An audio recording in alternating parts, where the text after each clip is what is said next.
the Fan. It's Keith McPherson on the Fan. 1019 FM. Always live on the Free Odyssey app.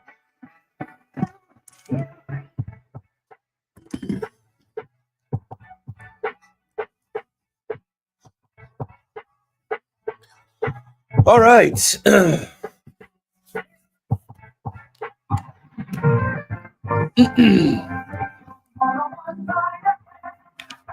Yeah. And I'm back.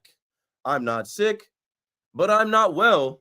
Champing it out again, a little under the weather is what it is. I could not go to Yankee Stadium, but you know what? My Make It Happen Mets were on early.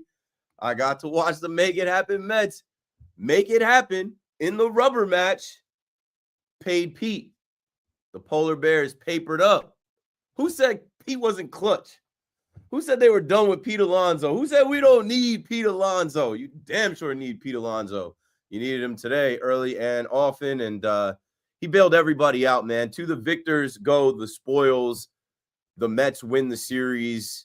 The Yankees had the night off. Just kidding. The Yankees lose the series. We'll get to them eventually, but let's talk Mets. You just heard the Yankees post-game, and you probably heard the Yankees call, and, I mean, it was whack. It got cool at the end, a little bit of a rally, but a day late and a dollar short. One egg short of a dozen, whatever they say. Keith McPherson on the Fan. The number to dial is 888-808-1019. If you'd like to chime in, tell me what you thought, what you saw. Again, I remind everyone not to overreact. We can react, but let's not overreact. Don't call me and say, Keith, they beat the Marlins. They're supposed to beat the Marlins, and they did. It was close, too. And also, let's jump on some topics, but let's not jump to conclusions. I see a lot of people jumping to conclusions about things with the Yankees, with the Mets. We'll talk all around them, but you don't know what is going on yet. Like, it is still early spring training. It is still the first couple games at bats. Clearly with the Mets, right, this Mets defense, they are not as locked in. And you got, oh, my God, you got Candelita over there and the Padres organization making web gems, and you got Mark Vientos airmailing the ball. They got to get Vientos to just settle down. They just got to get him to settle down, make the play, get the out. You know, between him and really Brett Beatty, watching that game, I'm like, oh, these guys are going to be the whipping boys. The baby Mets, right? They want to give these young guys an opportunity to play. Jeff McNeil is hurt. They said goodbye to Jose Iglesias. And it seems like these guys, they're having a little bit of trouble. The day after, Lindor had a little bit of trouble that cost Kodai Senga. Today being Clay Day, his mama call him Clay, I'm going to call him Clay. You don't have to pray. He's adjusting to being a starter. He goes 4 2/3, gives up 6 hits and 2 walks, 6 Ks, 2 runs, 1 earned run. And, you know, when I mentioned Vientos with that throw, you know, when that run is scored, I think he had the right intentions. But you got to make the out. You got to make the play. 888-808-1019. So he airmails that throw early in the game. And there were so many close calls and so many things in this game. I do tip my cap to the Marlins. I don't know a lot of those guys, but those guys are competing. They're young, they're athletic, they're scrappy, they're fast, they run. You know, these guys are playing tough. And, you know, they're in a ballpark where they don't have a fan base. They're in a ballpark where Lil Pump was at the game. You guys know who Lil Pump is? D-Rose, 100 on my wrist, 80 on my wrist. That might, I don't know. Somebody out there knows who Lil Pump is. 10,598 fans at the game. And I would bet that 6,000 of them were Mets fans and the rest were just stragglers, maybe 1,000 Marlins fans. You know, they have the roof open. I had a note about the Mets going on this road trip. They go 3-3 on the road trip, and they start the season playing in 2 stadiums with retractable roofs. I'm like, Steve Cohen had to be looking at, you know, Daikin Park, formerly Minute Maid Park, and Lone Depot Park, formerly Marlins Park, like, retractable roof. We need one of these. 888-808-1009 as we get ready for the Mets to come home. They travel home and they'll pop back up in Citi Field for the home opener on Friday. And the vibes are right? I'm starting off with some of the negatives. I'm starting off with, bad throws, guys obviously having terrible at bats, striking out, grounding into double plays, but Pete Alonso bailed everybody out. I mean, Pete Alonso early in the game, he doubles to get the Mets on the board to at least give you that feeling of like, okay, rubber match. We can't lose to the Marlins. We strike first blood. But then obviously in the third inning with the throw, the Marlins come back and tie it up. And then obviously some more small ball. Otto Lopez singles on a ground ball to third. Mark Vientos and the Miami Marlins go up 3-1. Nick Fortes singles on a ground ball to right to Juan Soto. They go up 4-1. And by the time we're getting late into this game, you're looking at the Mets like, okay, who are we going to blame? That's what I'm saying. Brett Beatty was the whipping boy. Mark Vientos right behind him. You're looking at Lindor, like Lindor with the slow starts. Even Juan Soto killing ants, rolling over the ball. He had some pitches to hit. He was grounding out, but Pete Alonso, stay tuned for the big shot of the night. The homer that Pete hits to tie the game, it was like you were back to the postseason. It was like, okay, Pete, it's on you. This is what they paid you for. Okay, Pete, here we go. It's your opportunity.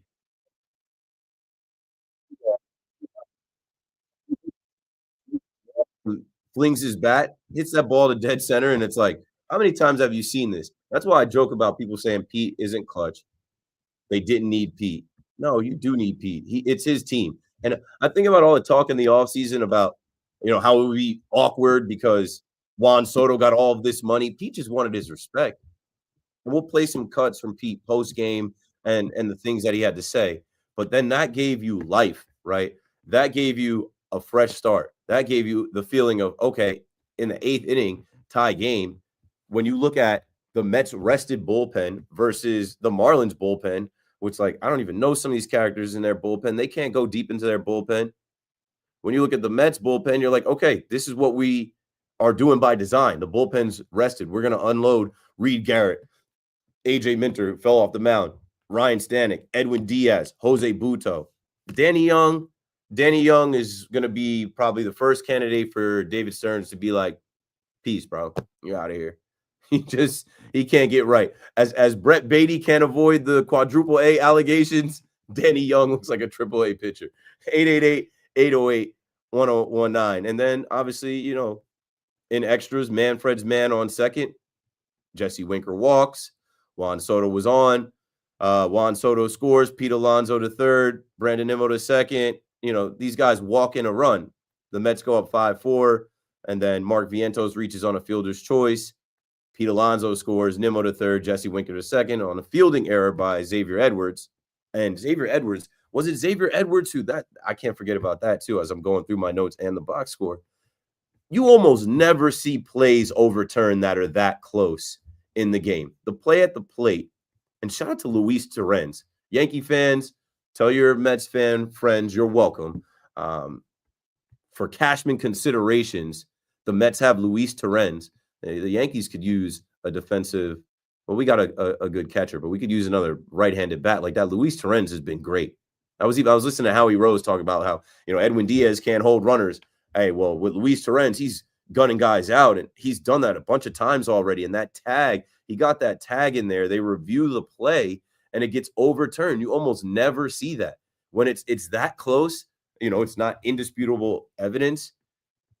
Torrens gets it done. 888-808-1019. So Xavier Edwards is out at the plate, and even Brett Beatty with the throw. I wasn't sure if the throw was going to be on time, but Torrens has been so solid. Obviously, Torrens comes in the game. Shout out to Hayden Sanger. He gets his first big league hit, and Torrens comes into the game and he's just nails. He's solid. And the Mets never say die. Why did I call them the Make It Happen Mets in 2022? Because they were never out of any game. I don't care that it's the Marlins. This is the early part of the season. The Marlins have been scrappy. The Marlins have walked teams off. The Marlins were fighting, and they very well could have won that game. If that play doesn't get overturned in the 8th, they take the lead. But the Mets fought, they scrapped for every single inch, and they got the win. And now they've got the vibes right as they head back home, right? When the Marlins are out there throwing Xavier Curry, I'm like, who the hell is this guy? Xavier Curry. I went and looked him up. He was with the Jacksonville Jumbo Shrimp on March 30th. The Marlins can't go deep into their bullpen like that. The Mets can. So congratulations, Mets fans, on your first series win of the season. Let's see if we can play some audio from Pete Alonso postgame. And this is what I'll say about Pete. After this offseason, and again, shout out to the Mets fans that went to Amazing Day and demanded that he come back, right? Shout out to the Mets fans that almost booed these guys and told these guys, like, as they were playing hardball with Scott Boras and Pete, you demanded that this guy come back. And right now, Pete is looking like an all-star. He's looking like the best hitter on the team, the best player on the team. It's like, I get it. Juan Soto is a generational Juan Soto. But without Pete right now, where would you be? 888-808-1019. I love how professional Pete is. And since he's papered up, since they paid this man, the past is in the past. The disrespect is in the past. Whatever. He is locked in. He's focused. Let's play Pete Alonso talking to Steve Gelbs right after the game, the post-game, player of the game. Let's hear what he had to say, talking to the good folks watching SNY back at home.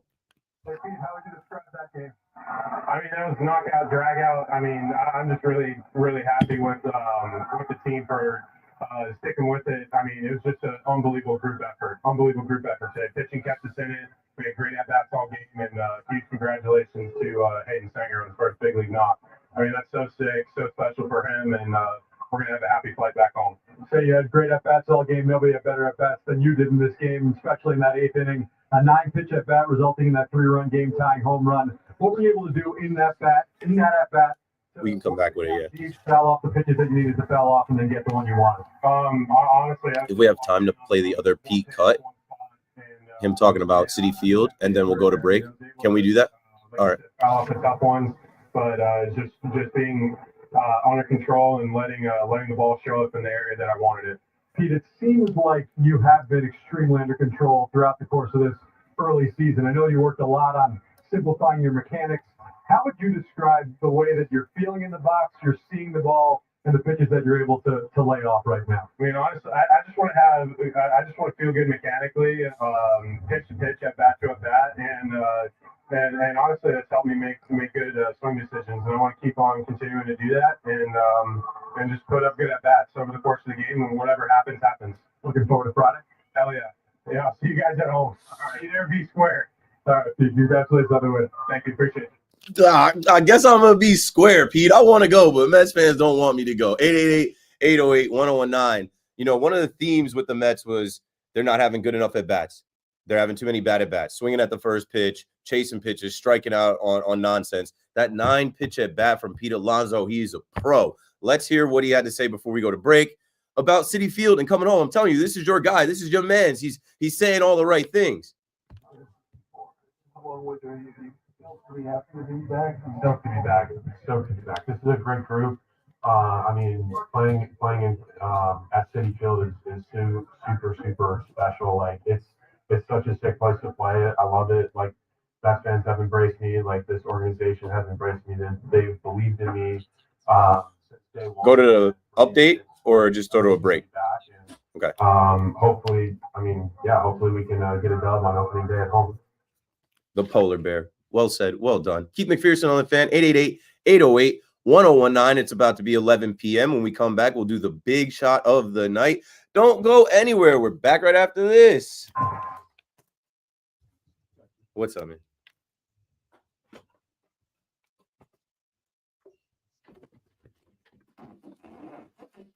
You Yankee fans got to wait. They don't get talked about. Not yet. That was whack.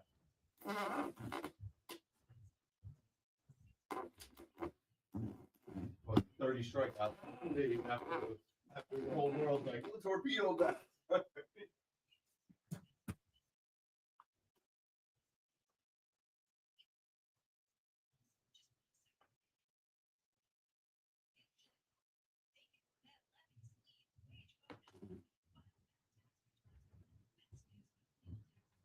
Torpedo bat doesn't do you no good if you can't see the ball hit the ball.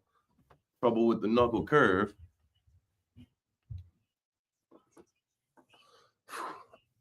All right. Let's see who's in here, yo. Josh from the Bronx. You know the number to dial. Appreciate it. Sup? Sup?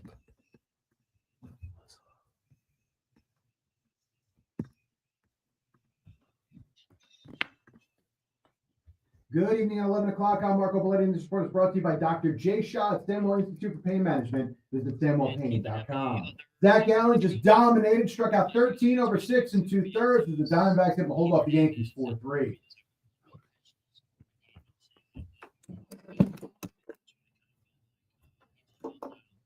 Anthony Volpe, a 3-run shot in the ninth, his 4th of the year, but not enough. Carlos Rodon settled down after a rough start through 6 innings, but gave up 4 runs. Met offense again slow to get going until Pete Alonso evened things up.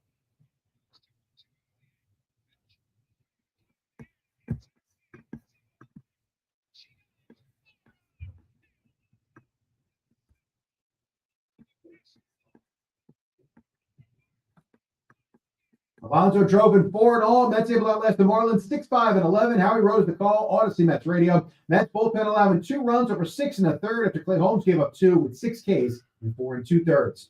Knicks started hot, fizzled, outscored by 26 in the second half. Cavs turned them aside 124-105. Karl-Anthony Towns did return 25 points, 13 rebounds. OG Anunoby made it 8 straight games with at least 23. And 2 huge points for the Rangers. Vincent Trocheck, your game winner, 24 seconds into overtime. Able to outlast the Wild 5-4. Artemi Panarin a goal, a couple of assists with Blue Shirts. Now tied with Montreal for that final wild card. 45 degrees, cloudy skies, Tetra Park, and that's the Saturday. I'm Marco Belletti.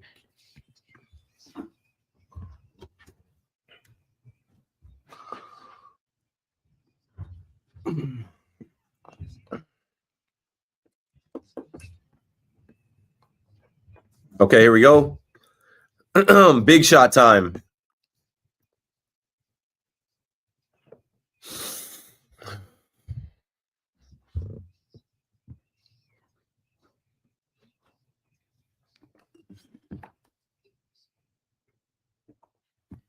I'll turn the music back up so you guys can hear in a minute. I got to do big shot, though.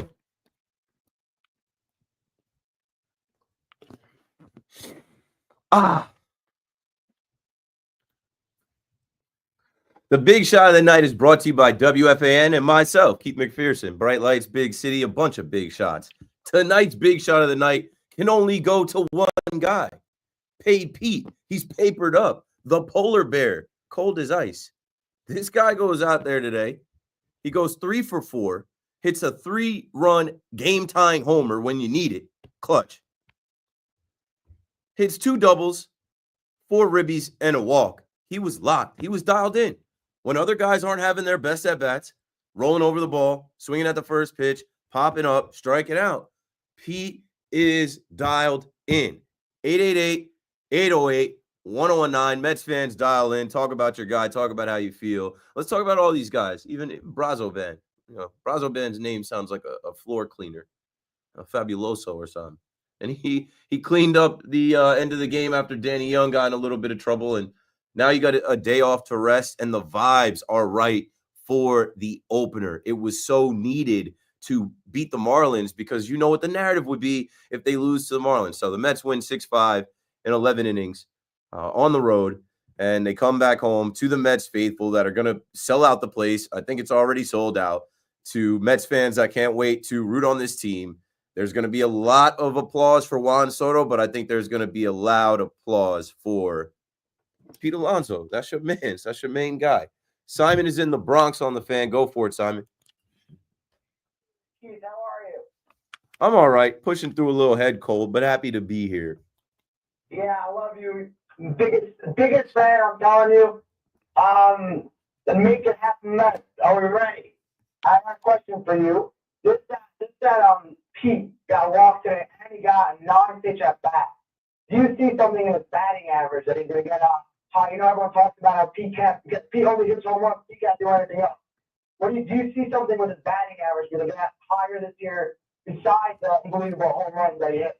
Yeah, I think he has to. His batting average dipped low last year. He's at 286 now. But this is something that I thought about, Pete. Right, this is a mulligan. He had a walk year last year, a contract year last year. This is technically a contract year too. After you already did it, the pressure's off. After you get paid that 30 million, the pressure's off. He is off to a great start, and I think he's mindful of everything. Right, he's not just swinging at anything. He's not just popping the ball up, and like even some of the pop-ups that he's hit early on, like he's hit the ball hard. There was one that he hit in Houston where I'm like, that ball is out in some other park. So I think Pete is dialed in and locked in. I think, and we're going to talk about Juan Soto tonight. Like, Juan Soto right now, I feel like is not struggling, but he's batting 238. He hasn't had, a extra base hit or a homer since Houston in this series back in Miami, where he lives, right, where he celebrated signing with the Mets. He didn't really come up too big. He even had a little bit of a mistake in the outfield. He was supposed to field that ball, come up throwing, and that ball got by him and the run scored. So, like, I feel like, there's no pressure on Pete Alonso. Pete Alonso can just go out and be who he is. And he's got 2 homers. His RBI numbers are up. His average is up. If he keeps it up, he's going to be standing on business again. I'm happy for him because that's one guy. People can say I hate on the Mets. You've never heard me hate on Pete Alonso. There's no reason to. Thank you so much. I really appreciate it. No, Pete Alonso doesn't need no torpedo back. He's great. Thank you so much. Matt, I love you, Keith. Thanks for the call, Simon. 888-808-1019. The Make It Happen Mets. Like, how many games when they're going good, right? I think 2023, I said, winners make it happen, losers let it happen. Those were the let it happen Mets. But, like, even last year, there's so many games that I watch where they impose their will. There's so many games that I watch where they never said die. Even in a game like today, like I said, where that call gets overturned, that's momentum. The Marlins out-hit the Mets. It doesn't matter. They scored the runs that they needed to score. Manfred's man on second. I don't like Manfred's man on second, the ghost runner, whatever, but, like, it's strategy to be able to score that run. It's, and they scored 2 runs. So, it's a good feeling for the Met fan, because the opposite, where if you would have lost that game 4-1, you know what I'm saying? Or if you would have lost that game 5-4 to the Marlins, the vibes would be way down. 888-808-1019. George Santos with the LGM. Brad is in Alpine, New Jersey on the fan. What up, Brad? Hey, Keith. Thanks a lot for taking the call. Really appreciate it. Hey, it's awesome to hear you being so complimentary about the Mets. Opposite of your Twitter persona, where you usually get. I try to tell people I exist differently in different realms. I troll online. That's the space. In real life, I'm a baseball fan. In real life, I watch the game. I listen to how we call the game. Now that the games have begun, there's nothing to troll the Mets about. That was a well-fought game. That's a good win. Let's talk about it. Unfortunately, I feel like you're gonna feel what it's like to be a Mets fan in 2007, 2008. As you become a Devils fan in the last year. I'm a Devils fan. Take it easy. Take it easy. The Devils have a smooth sailing path the rest of the way. They're locked for the playoffs. Anything can happen.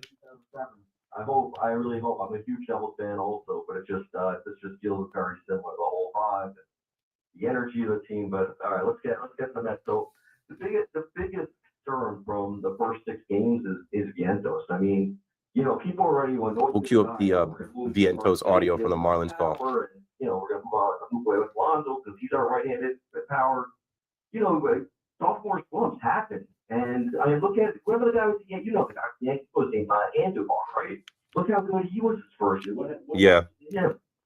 I mean, he was off, right? Yeah, the book was out on him, and I think he thought he arrived, and he was swinging out of his shoes. I mean, Vientos is in a bad one right now. Obviously, he didn't run to first base, and he said Mendoza talked to him, Lindor talked to him, because when you look at that replay in slow-mo, it looks bad. It's like if you were actually busting it down the line, like you might have beat that out, and it's like you haven't arrived. You had a great postseason, but you're still a young guy. You got to hustle. You got to play. And like what I'm saying, watching him is he's got to settle down. When you get the ball, you have the ball, make the throw. He airmailed that throw home. He had another high throw to first base where it's like, bro, just relax. It's like panicky. It's like trust yourself and get it done. And then, today he goes 0 for 5 and he has 2 strikeouts. And it's like, this is a guy in the middle of the order that you're relying on. I'm not ready to say he's having a sophomore slump because he did have some moments in Houston. Maybe he'll come home to Queens. He'll get, that New York air in his lungs and he'll be all right. But like, I just think he's got to relax. I think he's got to settle down. No, in the third game, he made the last out against Baker. He moved the ball. I mean, he hit it right after. Right. Right. That could have been. I don't know if it would have been a game-win hit because it was hit so hard. Soto probably went 4 seconds, but again, that hit the ball that hard off a hit or something. And then Young it's such an enigma. Is Beatty. I mean, you would think that maybe he could fill in sometimes at third base, or he looked like John Oldroyd in spring training. He had tremendous at bats. Hitting balls gap to gap, throwing walks, and he has such a beautiful swing. Yeah.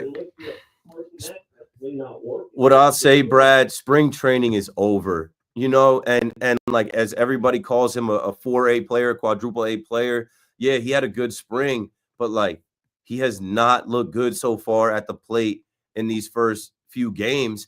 And even in the field, he's not a quick twitch guy. If he was able to have a better throw, maybe they don't have to, Torrens with the tag. Maybe it's not such a bang bang play that got overturned. I feel like he's just like, I don't know. The switch doesn't flip on. It's about to be Acuna over Beatty. Like, it's about to be Acuna over Beatty every day. I don't know how long until Jeff McNeil comes back either. I keep an eye on that. Yeah, it's unfortunate. I do feel like his swing is translating success to Major League. And, if you remember last April, he started off playing, he was playing really productively at third base, and then he got hurt. And then when he came back, he was never the same player. And then he went back to AAA, became, an all-star again, right? But anyway, I'm really fired up. You're totally right. The whole vibe on opening day would have been, a lot less energetic. And, Lonzo's just going to get, a tremendous ovation. He deserves it. I love him. Big event. He's not going to abandon their kicks. Thanks for the call, Brad. Yeah. Another one on the Alonso home run tracker, as I think now he's 24 homers away from tying Darryl Strawberry all time. Like, this is going to be a Pete Alonso year. Juan Soto's going to have his moments, but like, there are so many Mets fans, especially these young Mets fans, that like are now teenagers or are now in their late teens, early 20s, that have watched Pete for these last few years, and that's their guy. Right? You weren't ready for it to end, and it hasn't ended, and he's showing up. 888-808-1019. Something I was saying last night, and I saw WFAN cover it. I was talking about David Stearns, where I'm like, okay, if this team struggles, if players struggle, he is always working on the margins. He is not sitting passenger and letting the car crash. You've heard me say that a few times, right? So there was an article on SNY. Mets signed first baseman John Singleton and infielder Nico Goodrum, both players inked minor league deals, but they're major league players. So, they're going to report to AAA Syracuse, but Singleton is 33, plays first base, and Goodrum is 33, plays shortstop, plays second base. So, like, what I'm telling you is, you are not going to be allowed to be Brett Beatty batting 071, not being a quick twitch guy. Like, there's going to be somebody else here. Nick Madrigal got hurt. They said goodbye to Candelita.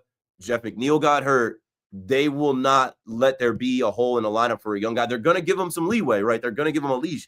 But from what I saw last year with David Stearns, he's going to make little marginal moves, and Mendoza's going to change the lineup. They will not let this thing go off the rails. 888-808-1019. Let's play a clip. So, when I watch the Mets game, I have illegal streams, not through like the internet. Just through, a company I used to work with, whatever. So I was watching the Marlins broadcast because locally I can't get SNY. And I was listening to the Marlins broadcast, and this part of the broadcast actually got clipped for awful announcing when Vientos airmailed that throw. Let's play the Marlins guys on the call talking about Mark Vientos. Here in the third, he's not out of the woods yet. 2-2. Shot towards third. Vientos has got it. Vientos doing anything. 5-4-3 double play. I don't even know what he's thinking. I mean, it's a one-hopper. You're supposed to go to second base and then go to first base. He tried to get the out at home plate, and he airmailed the catcher. Take a look at him. He should go to second base in 5-4 years. Oh well. Oh well, we'll take it. No, you think we won't? Hell yeah, they'll take it. That's how the Marlins were scoring. They were playing small ball. They were getting little scrappy runs and cashing in off of Mets mistakes. 888-808-1019. Chris is in Queens on the Fan next. Go for it, Chris. Hey, Keith, how you doing, man? Quick recovery for you, because I know you're going through something. Weather is what it is. Baseball season makes you want to wild out. But I want to give you, props, man. I respect your baseballism, even though you're a Yankees fan. And you've always said you was a polar bear guy. So I respect your professionalism. Let's just leave it at that. Yeah. These guys, he's doing his thing. I've never pictured him being the face of the franchise, because when you want somebody to speak their mind about something, he speaks more with his bat than he does verbally anyway. But he all in all, the man is doing what the man is supposed to be doing. He's talking with his bat. Right. You know what I mean? So I'm okay with what he's doing. And me personally, he should have taken the offer that was offered him a couple of seasons ago. That way he would, have to go through what he had to go through in the off season. Bottom line is the man is still here. He's still doing his thing, and he's probably going to get another 35, 40 home runs. And hopefully we can get a ring out of that. But I'm gotta slow you down, Chris. I said we can't jump to anything. We can't overreact. You just said ring on the 2nd of April. Slow down. I can always dream, right? You've been dreaming for 40 years. Thanks for the call, Chris. 888-808-1019. To the victor go the spoils. I will be fair. You know what I'm saying? Like, I watched the whole Mets game today, and I like that it was staggered because it's tough. You have to, you're a nighttime guy, me and C-Mac, we have to watch the Yankees, we have to watch the Mets, we have to watch the Knicks, we have to watch the Rangers. The Rangers win tonight, I think 5-4 in a shootout, overtime. The Knicks lose tonight, but it's like that is a lot. And me, I have a little kid at home. I have a 2-year-old. So, like, I'm doing dinner time, bath time, story time, bedtime. I'm listening to the game. I'm watching the game. I'm writing notes into my app. And what I'll say is I had a lot more fun watching the Mets game, the Mets fight, the Mets rally, the Mets win than the Yankee game, which I knew was over in the first inning, bro. Like, Carlos Rodon, like, he grinds my gears, bro. It's just like what I always say is I can't trust him. I want to trust him, but I can't trust him. Gary's in Waterbury on the Fan. What up, G-Makes? No, Mom. Mr. the Cavalier. You're Keith has the beast. No relief. I'll step on stage. the girls scream like I'm Keith. You know they do. Yo, and R.I.P. to Fight, Guru, Prodigy, ODB, Craig Mack, R.I.P. to my dog. And I have no faith in Rodon.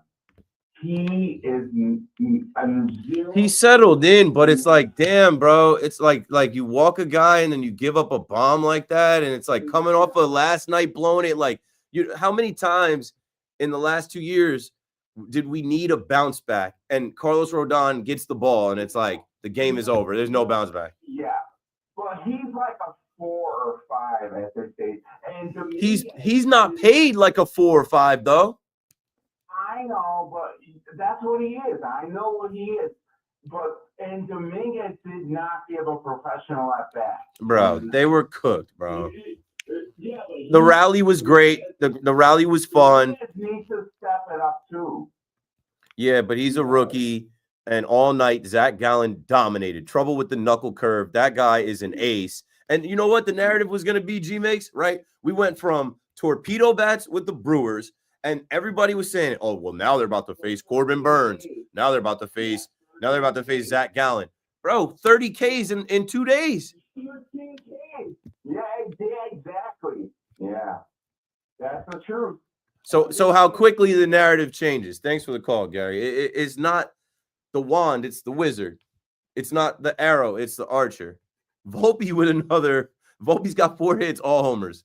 Shout out to Volpe, though. That's my guy for real. Jersey. I don't need Bobby Witt. I got Volpe. I'm not trading Judge for Bobby Witt. Like, Judge, come on, bro. You gotta come back, Judgy. 3 Ks, that's tough. That's tough, Judge. ESPN put out rankings of players. I saw it this morning. I just was like, Yankees for clicks. They had Judge as the number 4 best player in baseball right now. They had Mookie Betts 3, Bobby Witt 2, Shohei 1. I'm like, please, bro, the disrespect. We'll talk about it. Yankee fans, I got you. When we come back, we'll talk about the Yankee game as well. But the Mets fans, like I said, to the victor go the spoils. The Mets won the series tonight. The Yankees lost the series tonight. And that Mets game was way more entertaining than the Yankee game. Keith McPherson on the Fan. Call me up. We'll be right back.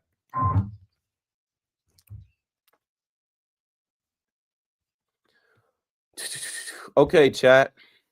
Looking like you're on the Giants practice squad. I'm on the WFAN practice squad, except this is a real game. I'm on WFAN. I'm on the WFAN night squad. I'm on the WFAN team. Why are they saying the Soto made a big mistake going to the Mets? I don't know who's saying that. Do you think Pete will have a good season? Yes. So far, so good. Stay healthy. I hope Volpe can keep this up. Facts. If he does, he's an all-star. I think Mets will get Alcantara at the deadline. We want Sandy. They were doing a lot of that we want Sandy talk earlier this morning. We were hearing about that from last night. Knicks legit can't beat a good team. Facts. For the season against the Celtics, Kevin, bro. And like Cleveland like let them believe for the first half.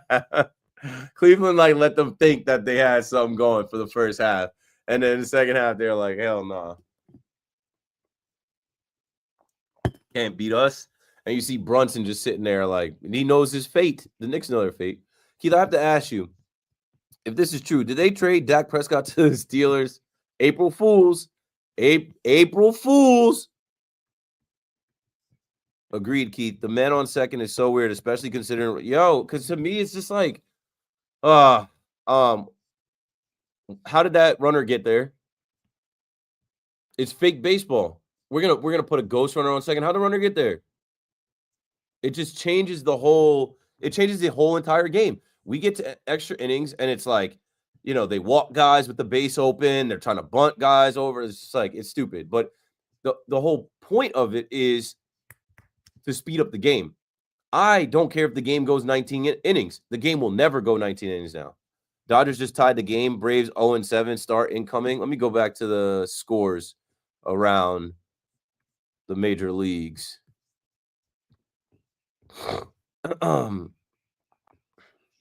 Bottom of the ninth.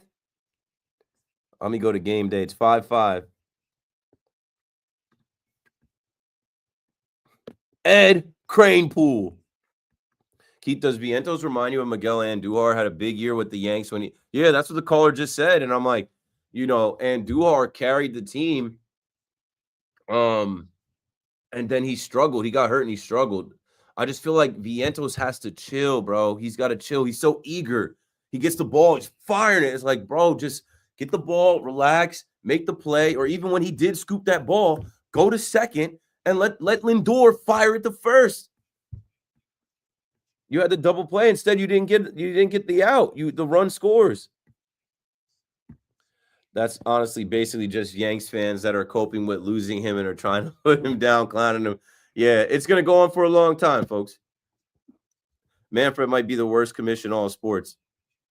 If you think he's the worst right now, wait till the lockout. Wait till we realign. Wait till he shortens the season. It's coming. Ohtani walk-off bomb. Is that real life? Good grief. Ohtani's third homer on a fly ball to center field. Fucking A. I just can't stand the Dodgers, bro.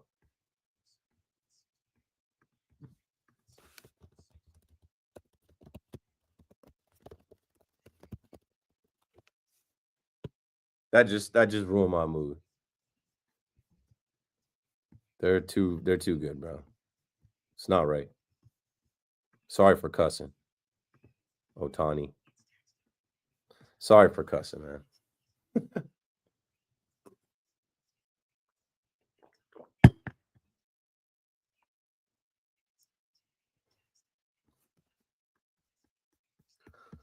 Okay.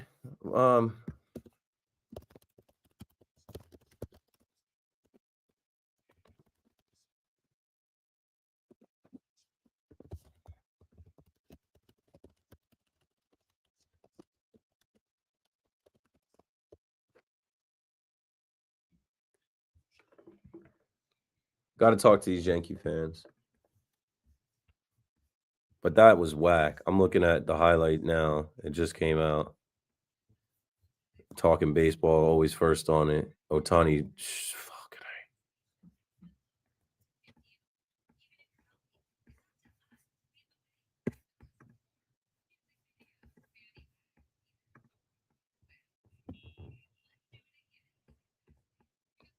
yeah, I can't with the Dodgers, yo.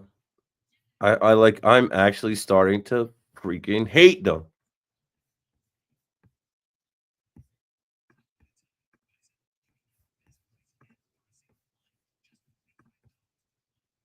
Sucks. It's like they are so good.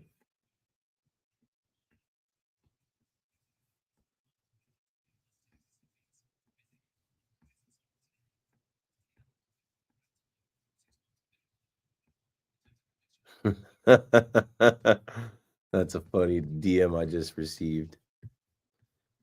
Keith, can you tell me why some of the hosts on WFAN actually take Twitter trolls and post personally? Man, it's hard to be in this position. Like, people say a lot of crazy things about all of us. I appreciate it. And we're back. Hey, records on my demo. I do not stay at the Intercontinental. Keith McPherson on the Fan, talking Mets, talking Yanks, talking baseball with baseball fans in New York City. 888-808-1019. I said I would talk to the Yankee fans a little bit. Like, the Yankees didn't have a rally in their funny bones on April Fool's Day. They fooled us again tonight. They went from setting a home run record to trying to set the strikeout record, bro. This game was just like, I wasn't even watching the game. I was listening to Dave and Susan call it. I wasn't feeling right. I wasn't, feeling well. So I was just on the couch, like watching the Knicks, watching the Cavs let the Knicks think that they were going to do something. And then in the second half, shutting the door on them. What I'll say about the Yankees is humble pie is good. It's early. And I think Rob Manfred sent the message in like, hey, this torpedo bat stuff was cool for a day or two, but we got to let it die down. You guys got to come back down to earth. And so the Yankees came back down to earth. Bruce is in Hal, back on the Fan. Bruce, you got it, bro. I've been sick. I want to go to these night games. I love going to night games. I love going to the game and then being there and driving to the Fan. I've been under the weather.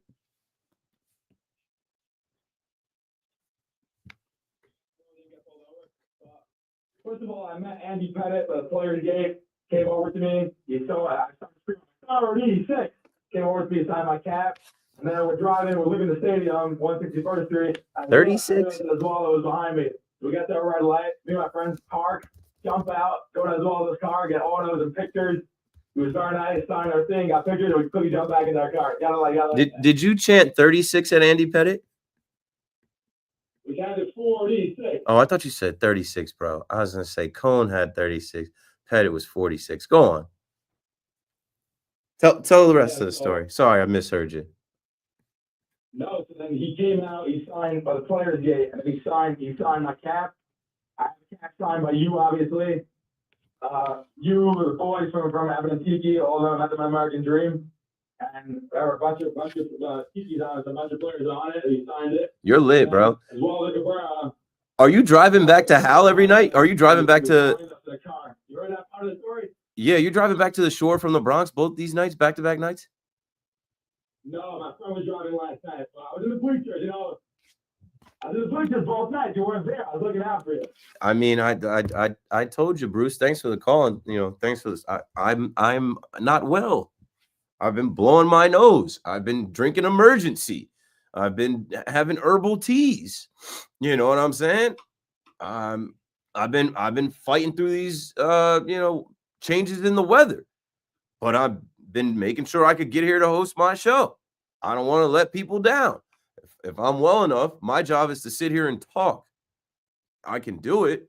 I think you can hear my voice. My voice doesn't sound like it always sounds, but I'm good. What I'm saying, I'm not well enough to sit out there in the cold in Yankee Stadium, and I would have been mad as hell sitting out there for all those strikeouts, all those innings where Zach Gallen is just swing and miss, swing and miss. Let's look at the box score real quick from your New York Yankees. It's like, let that hype die down. Let those torpedo bats die down. Goldschmidt 0 for 4, 2 Ks. Belly, he got that knock late. 1 for 4, 1 K. Judge 1 for 4, 3 Ks. Judgy, I'm hyping you up, bro. I'm telling people to respect your greatness. I'm telling people to stop talking about you dropping the pop up. I'm telling people to stop talking about your strikeouts in the postseason. I'm telling people that you are a phenom, and we're blessed to see you, bro. You got to come through. Jazz had 1 hit, and I was listening to Susan talk about how Jazz was traded for Zach Gallen and how he had been 0 for 12, and then he broke through and got a hit off of him, but it didn't do much. Volpe, the Volpedo. Volpe, man. That bat, that swing. I thought about Volpe too. I was actually here. I was downstairs parked when that homer got hit out. And I'm like, man, wasn't it last year? And they better leave him low in the lineup. What's he batting? 5th? Do not move him. Wasn't it last year he was batting like 6? And it was like when he was seeing the ball, he was hitting it out early in the year. It was like, hey, he's not hitting doubles. He's not hitting singles. He's waiting on his pitch. And when he sees it, he's hammering it. Keep going, kid. Keep going. Wells the only one that didn't strike out. Wells the only one that didn't strike out. Shout out to Wellsy. 2 knocks. Dominguez, overmatched. Rookie ball. 3 Ks. Uncle Ben Rice, Ben Arroz, 3 strikeouts. Welcome to the show. Welcome to the big leagues, boys. Oswaldo Cabrera, 2 strikeouts. Pablo Reyes. You know what? Spring training is over. Pablo Reyes, what are we doing? Antonio is in Roslyn next on the fan. You got it, Ant. Yo, what's good, Keith, man? How you doing? I'm all right. Better? Yeah, I hope you feel better, man. But wait till your kid gets to school. Then you're going to be sick every other week. Yo, that's part of it, bro. What I've been saying is I've had these little head colds so much since I've had my 2-year-old son. And when you're sick, you still got to do bedtime and bath time. And you can't cop out of doing chores and stuff like that. So I've kind of just champed it out. If I'm not bedridden, I can get through it. But no, I know once they go to school, they bring everything from everybody home. Bro, it's germ infested, bro. What was I going to say? You said, you knew it was over in the first inning. I'm coming back to the game, and I got you beat, bro. A little story quick. I go up online. I'm waiting online. You go through all this, the lines and stuff. And I go to, I bought a ticket while I was at work. I go up, the ticket invalid. So I got to go to customer service. Apparently, my ticket got resold. I'm sitting there, and then I hear the dude. I'm watching the TV. Boom, 2-run home run while I'm sitting outside. Damn. Before he even gets to the stadium, bro. I'm sitting there bro. If you don't mind me asking on air, what app did you use? I've had that happen to me before. Oh, I wanted to be careful because I don't want to, I don't know how all this works. But TickPick. I was on TickPick. Got him. There's no resale, and I was like, yo, bro, I got to talk to customer service on them tomorrow, get a refund. I'm just bro. Shout out to TickPick. I'm actually friends with the guy, Kyle Zorn, and we've done some stuff. They actually hooked me up. They blessed me for the World Series. When you're getting tickets on there, you have to look at the rating because some people go on there and they sell BS. Anybody can go on there and sell. You got to look at the rating because they validate the tickets, which is there's it's like an A, B, C, or D type of rating. Oh, that makes sense.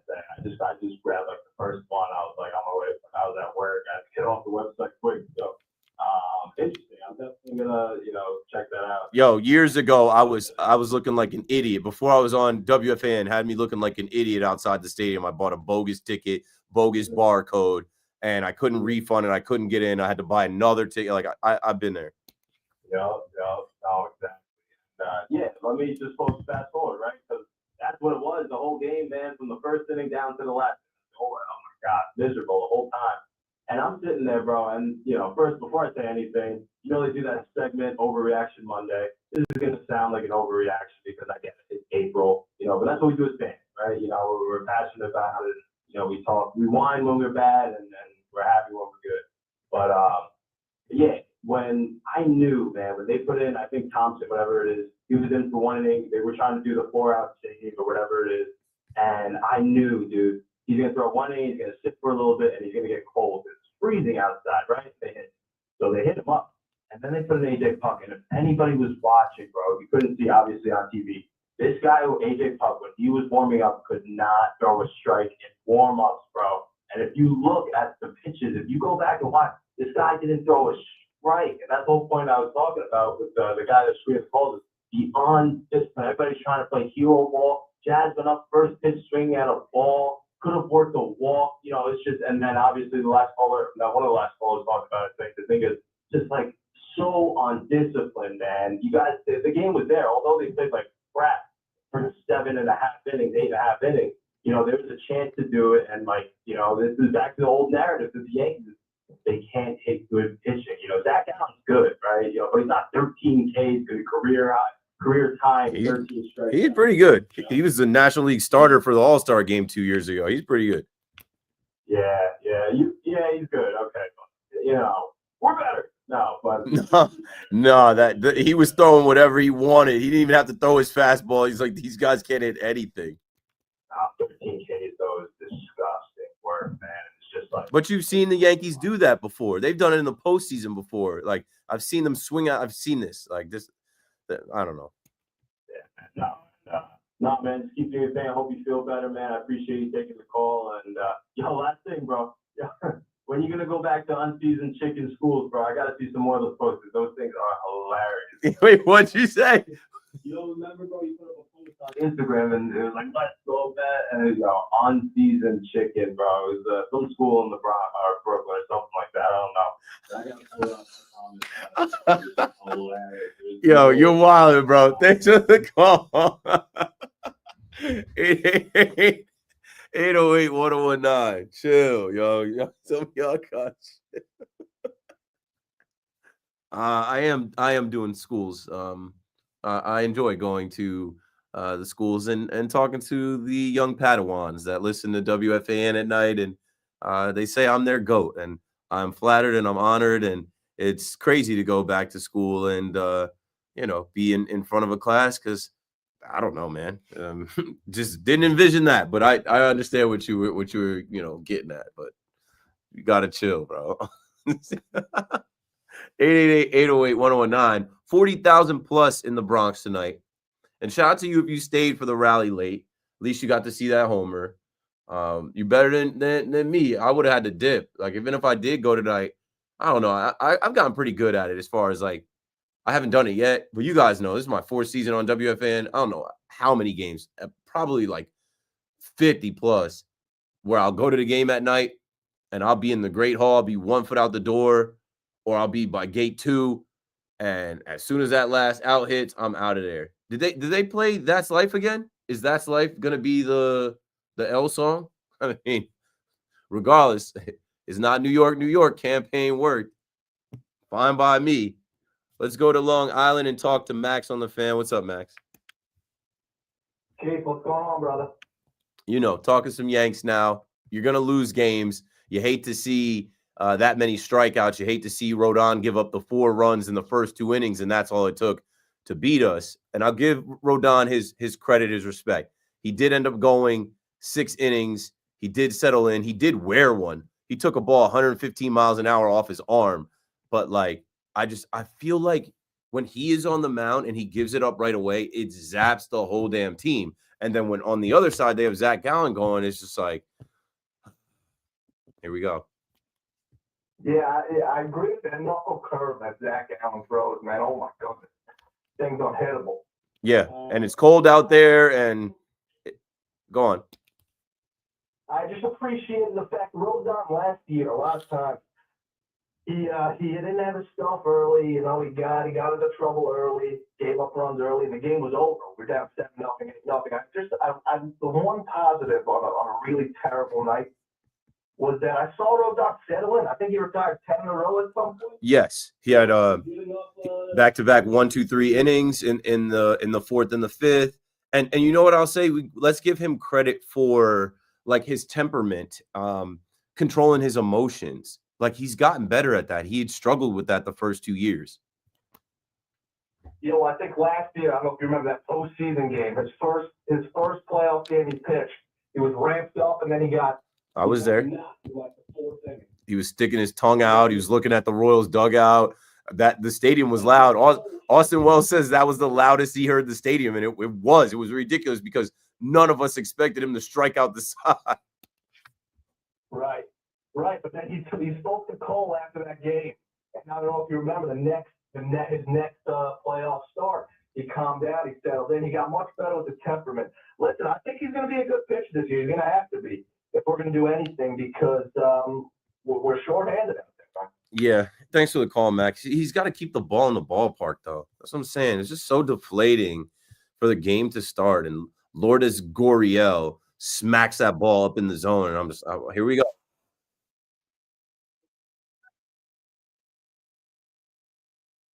But that's baseball, Susan. That's not Susan's brand of baseball, but that's baseball, Susan. Keep McPherson on the fan. We're rolling. 888-808-1019. Now we're talking Mets and Yankees. I've got calls on the Mets and the Yankees. Call up with your thoughts and your takes as the Mets win the series against the Marlins. The Yankees lose the series against the Diamondbacks, but they look to not get swept tomorrow. This is the fan. Don't go anywhere. We're coming right back.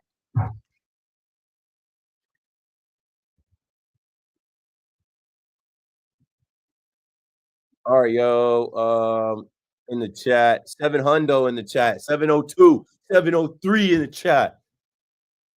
Sorry for ignoring y'all. I'm live on air. Sal ranted on Twitter about a comment on BT and Sal for like 10 minutes earlier. I didn't hear it. But my thing is too, I talk about haters a lot. I talk about comments a lot, but like I'm never going to take something that an anonymous person said and bring it to the airwaves. Somebody called tonight and they're like, yo, the way you're talking about the Mets is so different than your Twitter persona. I'm like, yeah, it should be. Like, I'll troll the Mets fans on Twitter, but like when I'm doing my job, like my job is to talk about the game. There's nothing to troll. So I don't know, man. I have had people be hella racist. I've had people say stuff about my kid. I've had people say stuff about my hair. I've had people say stuff about my voice. I don't give a like. I don't care. You know why? Because it's like I don't know you. You're watching me. You're talking about me. You think you're doing damage. You're just hyping me up. Every time somebody hates on you, like that's what a hater's job is. Hate. Go ahead and hate. Thank you. Thank you for hating on me. And what I'll say to anybody in this chat, I've been broke. I've been unemployed. I've had no followers. I've had no motion. And when I had nothing going on, nobody said anything about me.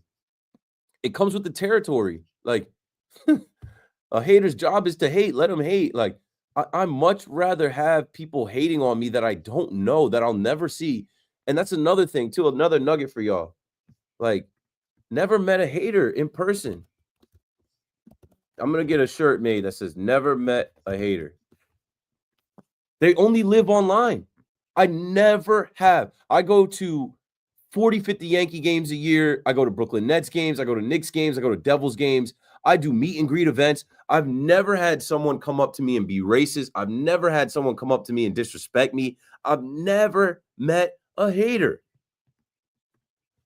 Like, when you start to win, haters are a sign that you're doing the right thing because they only hate up. They don't hate on losers. You know what I'm saying? They're not hating on people that aren't doing anything, bro. So, I don't know. I got a different approach to all that type of shit. Haters and trolls should be a badge of honor. Exactly.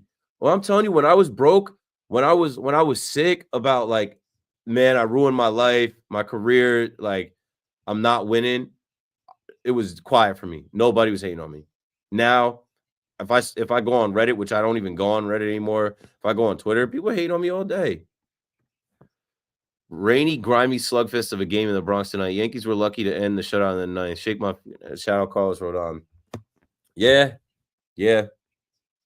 April baseball is not fun, yo. Polar Bear did good tonight. Yes, he did. The Volpedo. you know. Who lost today? Let's see. Maybe when we come back, we'll hit the out of town scoreboard. That's what we'll do. Thanks, Jack. We'll let people know who lost. The Knicks lost. Why couldn't we adjust to the knuckle curve? It's too cold. It's too cold. Not good enough at bats. I don't know, yo. The Padres reporter earlier today. What'd he say? If you're getting hated on, it means you're doing something right, bro. Facts. If strangers are hating on you, like, come on, bro. Come on, bro. I'm telling y'all, when in 2018, I was working at Rock Nation. I was a digital marketing manager. I got to the point where I hated the job at Rock Nation doing social media, where I just quit because I knew, I was like, yo, I have learned so much about how to post, how to make videos. I'm like, if I just take all this stuff that I learned and start posting and making my own accounts, like I could get popping off of this. And I thought it would take like 10 years. It took like a year. 3 years later, I'm on the radio. Like, and what I'm saying is, like, when I was working my corporate job and doing that, nobody knew who I was. Nobody was hating on me. Nobody was saying anything about me in 2017, 2018. Maybe some people from my high school that were just crabs that were like seeing me in the city, like, oh, this dude thinks he's something because he's working for Jay-Z. Little did they know I was hating the job, you know? Now I'm getting hated on by strangers. I'm getting hated on by people I don't know. So I appreciate them for real. That guy that you blocked on Twitter. Oh, exactly, bro. This freaking. Let me see if I can pull this guy up. Like, I got people that don't rock with me that I don't know who they are. I have no idea who Buddy is. Robert Murray. I don't know you, bro. Why you got me blocked? This is my first time even like trying to peep your page. You're weird. You boys be hella weird. These reporters be corny as hell. Let me see if I can pull this up. I'm like, fuck is wrong with Buddy? Like, I've never interacted with you. I've never tweeted at you. Like,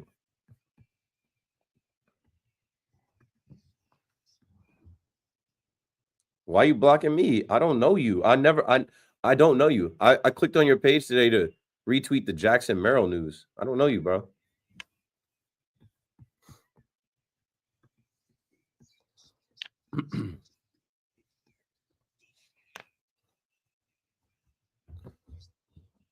All right, here we go.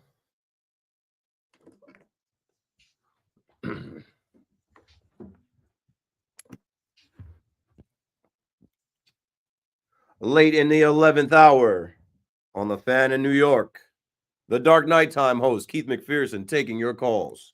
888-808-1019. New York City. Mets win, Yankees lose.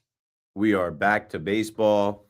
And before we take another call or two here, I have some common denominators between the Mets and Yankees, right? I was listening to the guys earlier today, BT and Sal, try to pronounce Sandy Alcantara.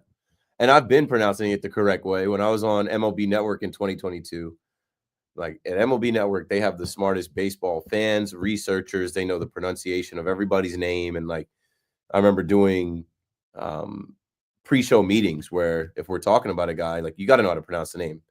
And I think if you go on Baseball Reference, it shows you like Sandy Alcantara, and the C-A-N is spelled K-O-N, capital letters for the emphasis. Sandy Alcantara, not Contra, not Alcantara, Sandy Alcantara. So we want Sandy. We want Sandy. Juan Soto does. Juan Soto said it would be one of the best trades we could have. Whether he goes to a winning team, you're going to see what he's capable of. Francisco Lindor said it would almost be like adding Soto. It's going to help the team. Starling Marte says he has the stuff and the mental makeup to play in New York. They're lobbying for it. And obviously, the Yankees losing Garrett Cole, I think they are going to add another frontline starter. You saw Carlos Rodon today. He can't be trusted. Who's pitching in the postseason for the Yankees? Luis Gil, maybe. Max Fried, definitely. Stroman, probably not. I don't think they let Stroman get to his 140 innings. Clark Schmidt, probably Clark Schmidt. But I think they add. Now, it's going to take a lot to get Sandy Alcantara, who's got the fortune to give up, the Mets or the Yankees. I think the Mets would be more inclined to part ways with some of their guys. And I think Stearns, who he doesn't like old pitchers, Sandy is just getting I think he's 30. I think he's a guy that they would punch it for if they felt like this team was a starting pitcher away. We'll see what happens with Manaea. We'll see what happens with Frankie Montas. We'll see how Clay Holmes and Tyler McGill and Griffin Canning and the rest of these guys, we'll see how it all shakes out with them. 888-808-1019. Aaron is in Jersey. Aaron, you got it. You're on. I'm good. Thanks for calling. Yes, I'll be honest with you. I'm done with Beatty. His countless opportunities in the majors. He never performed at a high level. In the spring, maybe he was good, but at the end of the day, it matters in the regular season. He just lost his fight, and yeah. So you just want him on the bench and you want Acuna in there. Exactly. I think, they're going to play him. They're going to give him a little bit more of a leash, but he's been so bad. Like, I don't know. Like, it's going to get to a point this month where it's like, Acuna's just more dynamic.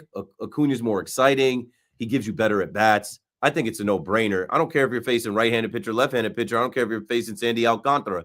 Like, Luis Angel Acuna is the better option than Brett Beatty, but they want Brett Beatty to become. They saw what he did in the spring. They want it to translate, but he's got to pick it up. He's the whipping boy right now. Yeah, because Acuna's just better average, better at bat, more quality at bat. Just every. Heard you. 888-808-1019.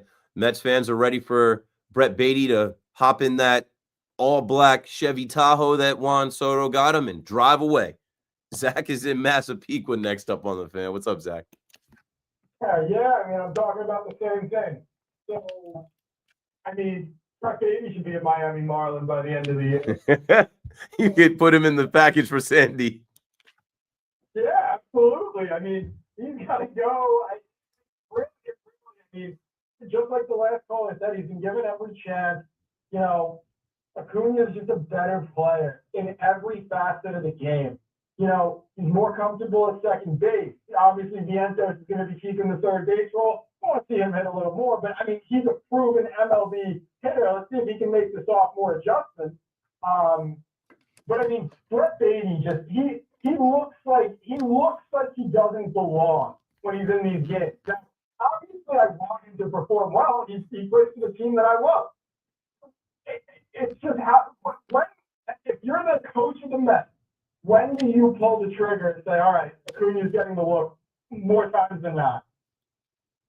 I think in a couple weeks, I think Mendoza will just lean towards Acuna once they have a larger sample size, and Acuna is already shown that he's better. I think, like I said, when McNeil gets back too, McNeil is a veteran and a paid player. Then like Beatty gets bumped, and like I also said earlier in the show, it's crazy because Jose Iglesias is making plays for the Padres, and it's like if he starts hitting, you're going to be looking over there like, why couldn't we bring him back? Like he signed with them for $1 million. I love what David Stearns is doing, but there's a couple of things obviously that I'm not happy with, and that's probably at the top of the list, to be quite honest. I don't want. You don't need to be a genius to say this. I don't love the pitching staff. Should we? Obviously, the first two series of this season, it wasn't the pitching. I don't think that's the reason we have a slow start. It's actually the opposite. It's the bats. But with all of the hype around the Mets this season, are we supposed to be struggling against the Marlins like this? Not in June, not in August. I don't know when you play them next. It's okay out of the gate, and you won the series. You did put up 10 on them, and then you fought back and won today. But I hear you. They didn't invest a lot of money in the rotation, so you're hoping that David Peterson and Kodai Senga, those guys can be more aces. more like aces. And then when Manaea comes back, he can pick up where he left off last year. But, like Clay Holmes is an experiment. He's a lottery ticket. You hope that he hits. Tyler McGill, Griffin Canning. Like, you hope that these guys are solid, and not even hope that they're solid. You hope that they're good enough. They only give up 2-3 runs, and then your lineup hits. Right now, the lineup isn't clicking. There's only a couple guys hitting. And with time, it'll come. I'm not too worried about it. But it's just frustrating, Mets fans, we go through a lot, and we finally have all this hype. Zach, that's what it is too. There's a standard now. There's a expectation of excellence. So when you see Brett Beatty, that's why you feel like he doesn't belong, because you're like, what the hell? We got Lindor, we got Soto, we got Alonso, we got Nimmo, we got these guys on this team that are, stars in this league. Why is this guy even getting at bats? Yeah, and we got another 3 games against the Marlins next week. We got to sweep them. We got to sweep. In the games, you got to sweep these teams. Where we play them 13 times, you got to win 10 games. Yeah, you're 100% right about that. Thanks for the call, Zach. You got to handle the light work, right? Especially with the Braves starting 0-7. I don't know if you guys caught this during the break. Shout out to the people in the chat that alerted me. The Dodgers are just ridiculous, bro. So tired of them already. Shohei Ohtani hits a walk-off homer to dead center. And, the Dodgers stay undefeated. They beat the Braves 6-5. And the Braves are now defeated. The Dodgers are undefeated. All right, I'll say good morning on the other side. Here comes 12 o'clock. Call me up if you want to talk Yanks, if you want to talk Mets. When we come back, I'll hit you with some of the out-of-town scores and some news from Major League Baseball. Some guys got signed today. Some guy took a shot at Juan Soto today. There was a few different things that went on across Major League Baseball. This is Keith McPherson on the Fan. KM to 2 a.m. returns right after this.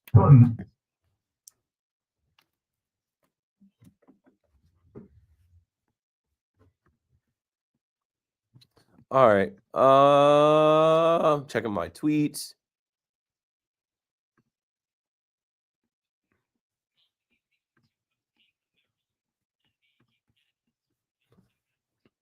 I forgot to go to the Keith Hernandez one. But if you leave him up, and I guess Fleegs is back from Miami, I'll get him to throw to him. Thanks, dude.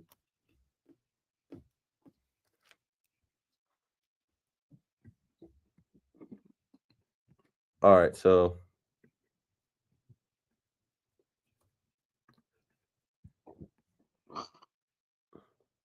I think he writes for Fansided, but he had the tweet, and Ken Rosenthal had it too.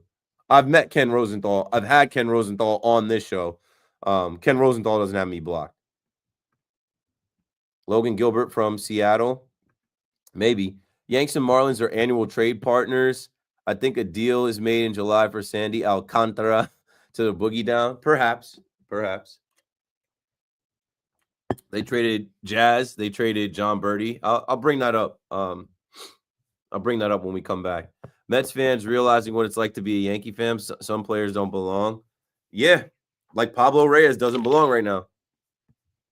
But they're lacking right-handed bats. Is so left-handed right now. Pablo Reyes is getting into games late as a pinch hitter.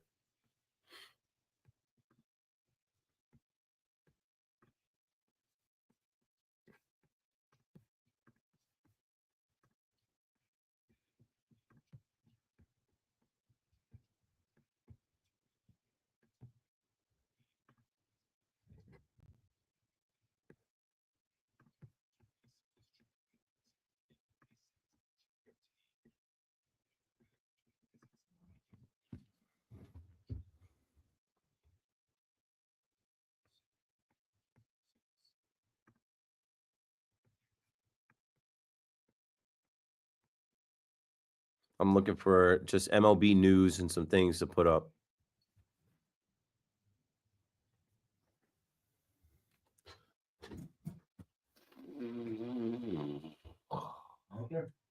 Yeah. Yeah.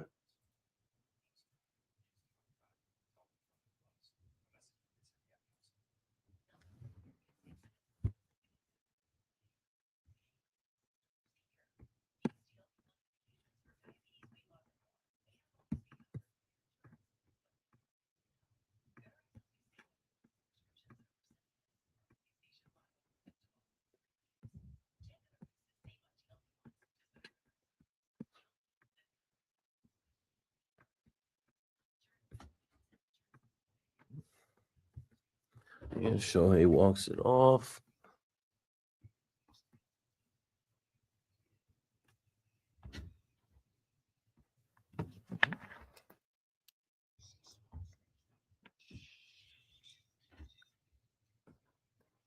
Good morning at 12 o'clock. I'm Marco Belletti. This report is brought to you by policeofficersrighttosue.com. Yankee offense shut down all night as Zach Allen suffocated them with 13 Ks over 6 2/3. Anthony Volpe, a 3-run shot in the ninth, though, his 4th of the year as the Bombers still had a chance in Jason Dominguez.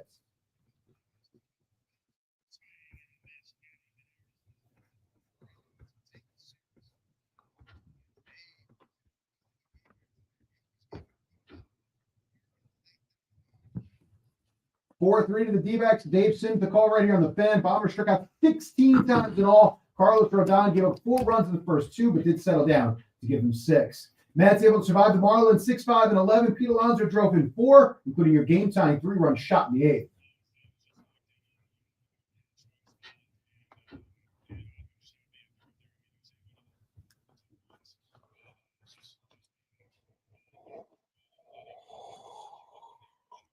After Mets 10-wide, Clay Holmes allowed 2 runs, 1 earned over 4 2/3, with 7 arms combining for 6 1/3 innings, a 2-run ball from the bullpen.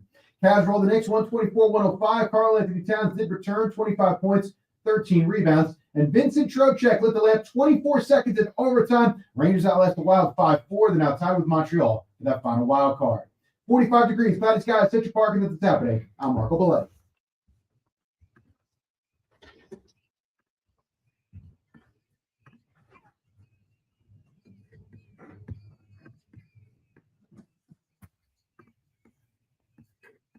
Okay, here we go.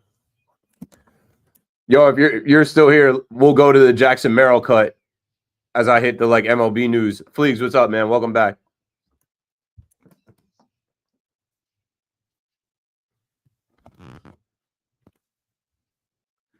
Good morning, good morning.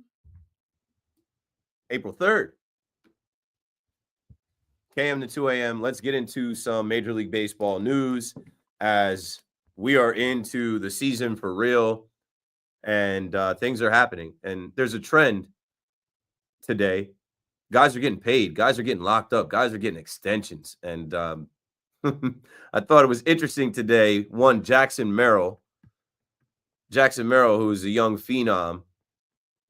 You know, I woke up today and I saw that news. I saw, let me see if I go to my notes. Ken Rosenthal had it out there that Jackson Merrill signs his extension for $135 million, 9 years. And, you know, the young center fielder has the ability to get that up to $204 million with a $30 million club option for a 10th season. You know, the Padres' current payroll ranks 9th in the majors, and you obviously know about you might not know about the death of their owner and the dispute that was going on between his wife and the owner's brothers. And, you know, obviously they didn't keep Juan Soto. They traded him to the Yankees because they were never going to pay him. So when I heard this today, it made me think about Jackson Merrill and his relationship with Juan Soto if they had one a couple years back in camp. Let's hear what Jackson Merrill had to say today at his press conference, celebrating signing for, you know, pretty much the rest of his career with the Padres and for a steal of a deal of a friendly contract for the Dads. San Diego Padres is enough for me, you know, but I also feel like there comes a line where you know your worth, you know your value. Listen, I know there's contracts out there that are beyond absurd. They're super amounts of money, but having a relationship with a real human being and a real team like I have here, you can't beat that, you know? Sign for $700 million and want everything to be perfect, you know? I got people all around the clubhouse that are supporting me, supporting my family. You know, they ask for my personal life every day. So, you know, I'm just gracious for that. And I know it's going to be the same way for the next 9 years. So, yeah, he knows there's some contracts out there that are beyond absurd, but he talked about relationships and the people in the building that support him and knowing where he wants to be. And what I always say is, you know, you can't turn down your first fortune. I'm waiting for mine. I'm waiting for that first day I see that number on a piece of paper where I'm like, Done. You got me.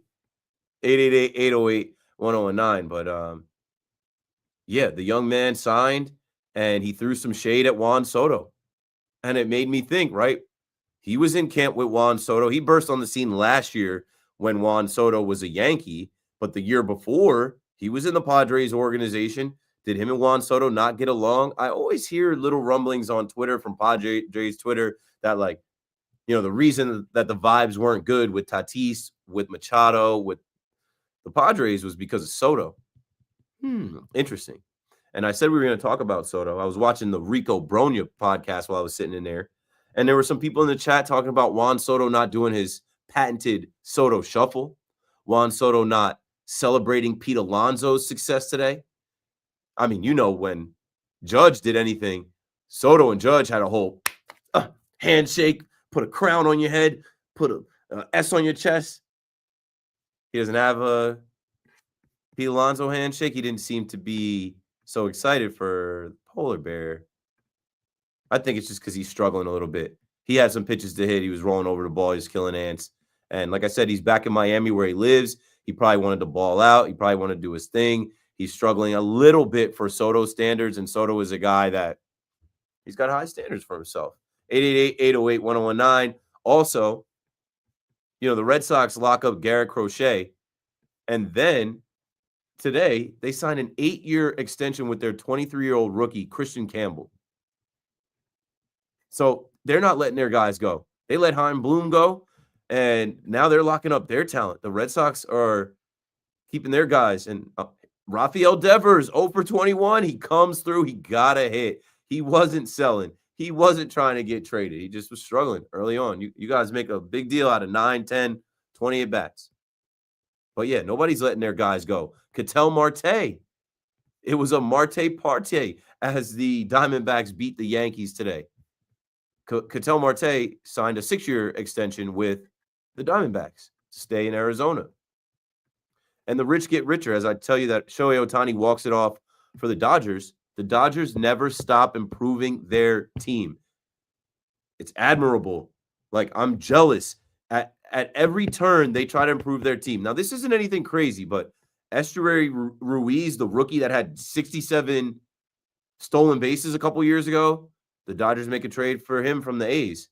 I guarantee you see him doing some stuff. So 888-808-1019. Guys are getting signed. Guys are getting traded for. And Yankee fans still have to watch Pablo Lopez. And Mets fans still have to watch Brett Beatty. Avery's in St. Louis on the Fan. Welcome back. Thank you. How are you? Happy baseball season started. It's exciting, right? There's always something new to talk about. The drama's on. Yeah. I'm happy baseball is back. I'm happy that I went to the stadium for the first 2 games and I saw wins and historic output. And you know what? I got sick Monday and Tuesday, and now Wednesday I'm shaking this cold where I couldn't go up there to the Bronx, and I'm glad, because if I was sitting there not feeling 100% watching that, yep. Well, you know what my biggest takeaway from this loss is? I feel like in a lot of ways last year, if we were to get shut out through 8 or whatever, not only will we not be able to do much or get much traction in the 9th, but that game would have featured a good amount of errors that would have been the thing that would have cost us the game. It's been pretty clean so far. I mean, aside from that really bad inning, this when they scored 20 runs, they had 5 errors. But we got to remember, not having Glaber, we have to look at the defense a little bit more than I think we give it credit for. It's not perfect, but it's a lot better, especially in the middle infield. On purpose. Bellinger's making great catches in center field. Yeah. I don't really know what's going on with Dominguez out in left and why they can't really seem to come to a conclusion about how he fares out there. He's a barely average fielder. Right. Yeah, that was intentional, Avery. After we got mocked all offseason, after they, quote-unquote, peed down their leg in the 5th inning, it was intentional to tighten the screws on this thing. The defense is going to be really good, and it's only been a handful of games, and you see they're able to field, they're able to throw. I was at the game where they kind of kicked the ball around a little bit, but the defense is supposed to be a strength. They're supposed to be able to pitch and they're supposed to be able to get outs.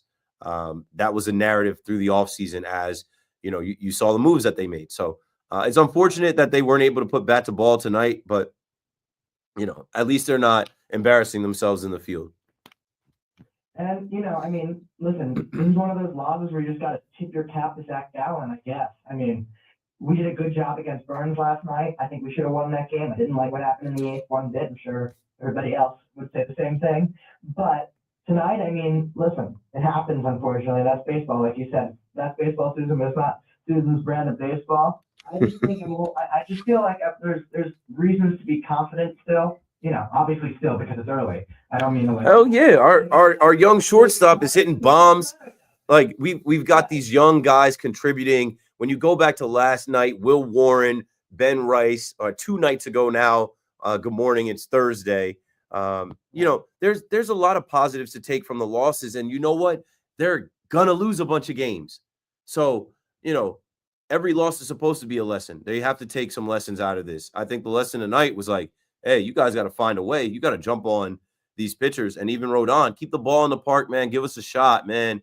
Give us a shot. It's cold out there. Give us a shot. But he settled in, and I'm not mad. He was going through it like you, Keith. He was going through it like you. He had a cold as well. Did he say he had a cold? No excuses. Did he say? But is that truth, or are you just joking? Did he say in the post game he was sick? I'm serious. He said in the post game he was sick. Yeah. Okay, so then I feel I feel a little differently. Then he champed it out like I'm champing it out, but I don't have to pitch. I just got to sit here and talk. So maybe, I don't know, maybe he should have passed the rock. But you know what? He's not going to do that because he understands with Cole down, with Heel down, with Schmidt down, they're dependent on me. We didn't have Devin Williams. It's like Rodon, even if he wasn't feeling up to it all the way, like he went out there and he did all right. They, 4 runs shouldn't be able to beat him. But with Zach Gallen going like he was going, it is what it is. And, at least we saved, number one, at least we saved bullpen arms, only using one reliever. And number two, Rodon, he's a little proud. He's going to do that. He's going to go out, he's going to rush it a little bit and try to do whatever he can to be there, even though he might not always have the best stuff. And he was hurling his way through. He was grinding his way through those first 2 innings. He wasn't spinning the balls right, but he figured it out, which is why I believe in it, which is why, I still think this is a positive game. It was close. You're not hitting 20 bombs, the torpedo bat thing, like you said, Rob Manfred, gotta bring the Yankees back down to earth, and that's fine. Just because the Dodgers are 8-0, we can be bitter about that. But in the Bronx, I think things are still going to go pretty smoothly, and I believe in the team. And I think it's going to be a good year. Thanks for the call, Avery. 888-808-1009. Don't panic. Don't panic. We just getting started, baby. Don't panic. It's early. Hopefully they don't get swept, but maybe they need to get swept. Have some humble pie. The way that this year started for the Yankees, 3-0, everybody in the country talking about the New York Yankees. They set the record for home runs. They 18 home runs in their first 6 games. The New York Yankees, what are these bats? Oh, my, what is a torpedo bat? Everybody talking about it. People that don't watch baseball, people that don't care about the Yankees, people that don't know who Austin Wells is, don't know who Anthony Volpe is. They're like, the Yankees are cheating. Kathy is in Bayville on the Fan. Hello, Kathy. Hey, can you hear me? Yes, we got you. Okay. So, thank you for taking my call, and I hope you're feeling better. Yeah, I'm all right. I'm always like, I'm counting down the seconds till I can go home and go to sleep because that's where I feel best these last couple of days. Yeah. I know you got to take a lot of water, and that little kid is getting kind of sick, no? Or are you getting him sick? Right now my wife is sick. I'm sick. I think my son is like the only one healthy. He's got a little bit of a cough, but yeah, just it's literally the weather. It was 77 degrees. We all went to the game Saturday. We're in shorts and t-shirts, and I have my winter jacket tonight. Yeah, you have to. Sometimes we had snow in March too, so it's kind of a weird situation. You never know what's going to happen in this time frame. So I'm calling because I want to do TTT. Do you know what TTT is? TTT. So TTT is Talk Torpedo Tonight. Okay. Anyway, so let me just let you know something. I need your insight very desperately. Okay, so analytically, if you look at the 2 bats, I'm not sure my images are correct on my internet, but the bat that has been used for many decades compared to the torpedo bat, the torpedo bat has like a lot of a wider, wider from the handle or whatever you want to call it to the end. It's like almost looks like an inch wider. Yeah, I don't know if it's an inch wider. I think what it is like, the top of the bat is smaller, and they made the space where, the sweet spot a little bit thicker, a little bit wider. Go on. Right. So I understand that. So the regulations, I haven't really looked at the regulations for this. But basically, I mean, what are the regulations for this? Because let's face it, if you get that is going to be 5 inches wider, we're going to Yeah, but it's not 5 inches. That's crazy. It's not 5 inches. In general, I'm just telling, like, I don't know, but in general, the wider the bat, the more propensity of that word I can't think now. The more able is for that bat to hit a ball. The wider that bat is, the more easier it is to hit a ball. Okay, so the Yankees struck out 30 times in the last 2 nights, and 5 of these guys are using the torpedo bats. What I'll say is, like, the diameter, their circumference, like, that is where there's a little bit more space, but there are regulations. I got to go back to my notes to see. I know I had notes from over the weekend because I was like, first off, I was like, I didn't even want to talk about torpedo bats because I'm like, this is ridiculous. No, you're good. But when I came on Monday, no, it's not Monday now. It's Thursday. What I'm saying is I had a bunch of notes on it, and having all of this, data and all of this stuff that I wrote down on, I'm like, this is stupid. Like, it doesn't matter. They're not cheating. This isn't something new. They've had it for a while. I'm trying to go back to the article where it talks about, how many ounces the bats are. No, you're not bothering me. I've listened to every host on this station take calls on torpedo bats since Monday, and people ask questions. You're not bothering me. I wouldn't have taken the call. What I'm saying is that, it's not as drastic as people are making it. Some people are photoshopping it. It's not 5 inches wider. All it is taking it's just taking the bulk of the bat, the sweet spot of the bat, and what they're doing is they looked at where these guys are putting bat to ball, the spot that these guys are barreling the ball up, and they're making that the fatter part of the bat. The top of the bat doesn't need to be as wide if you're not hitting the ball with the top of the bat.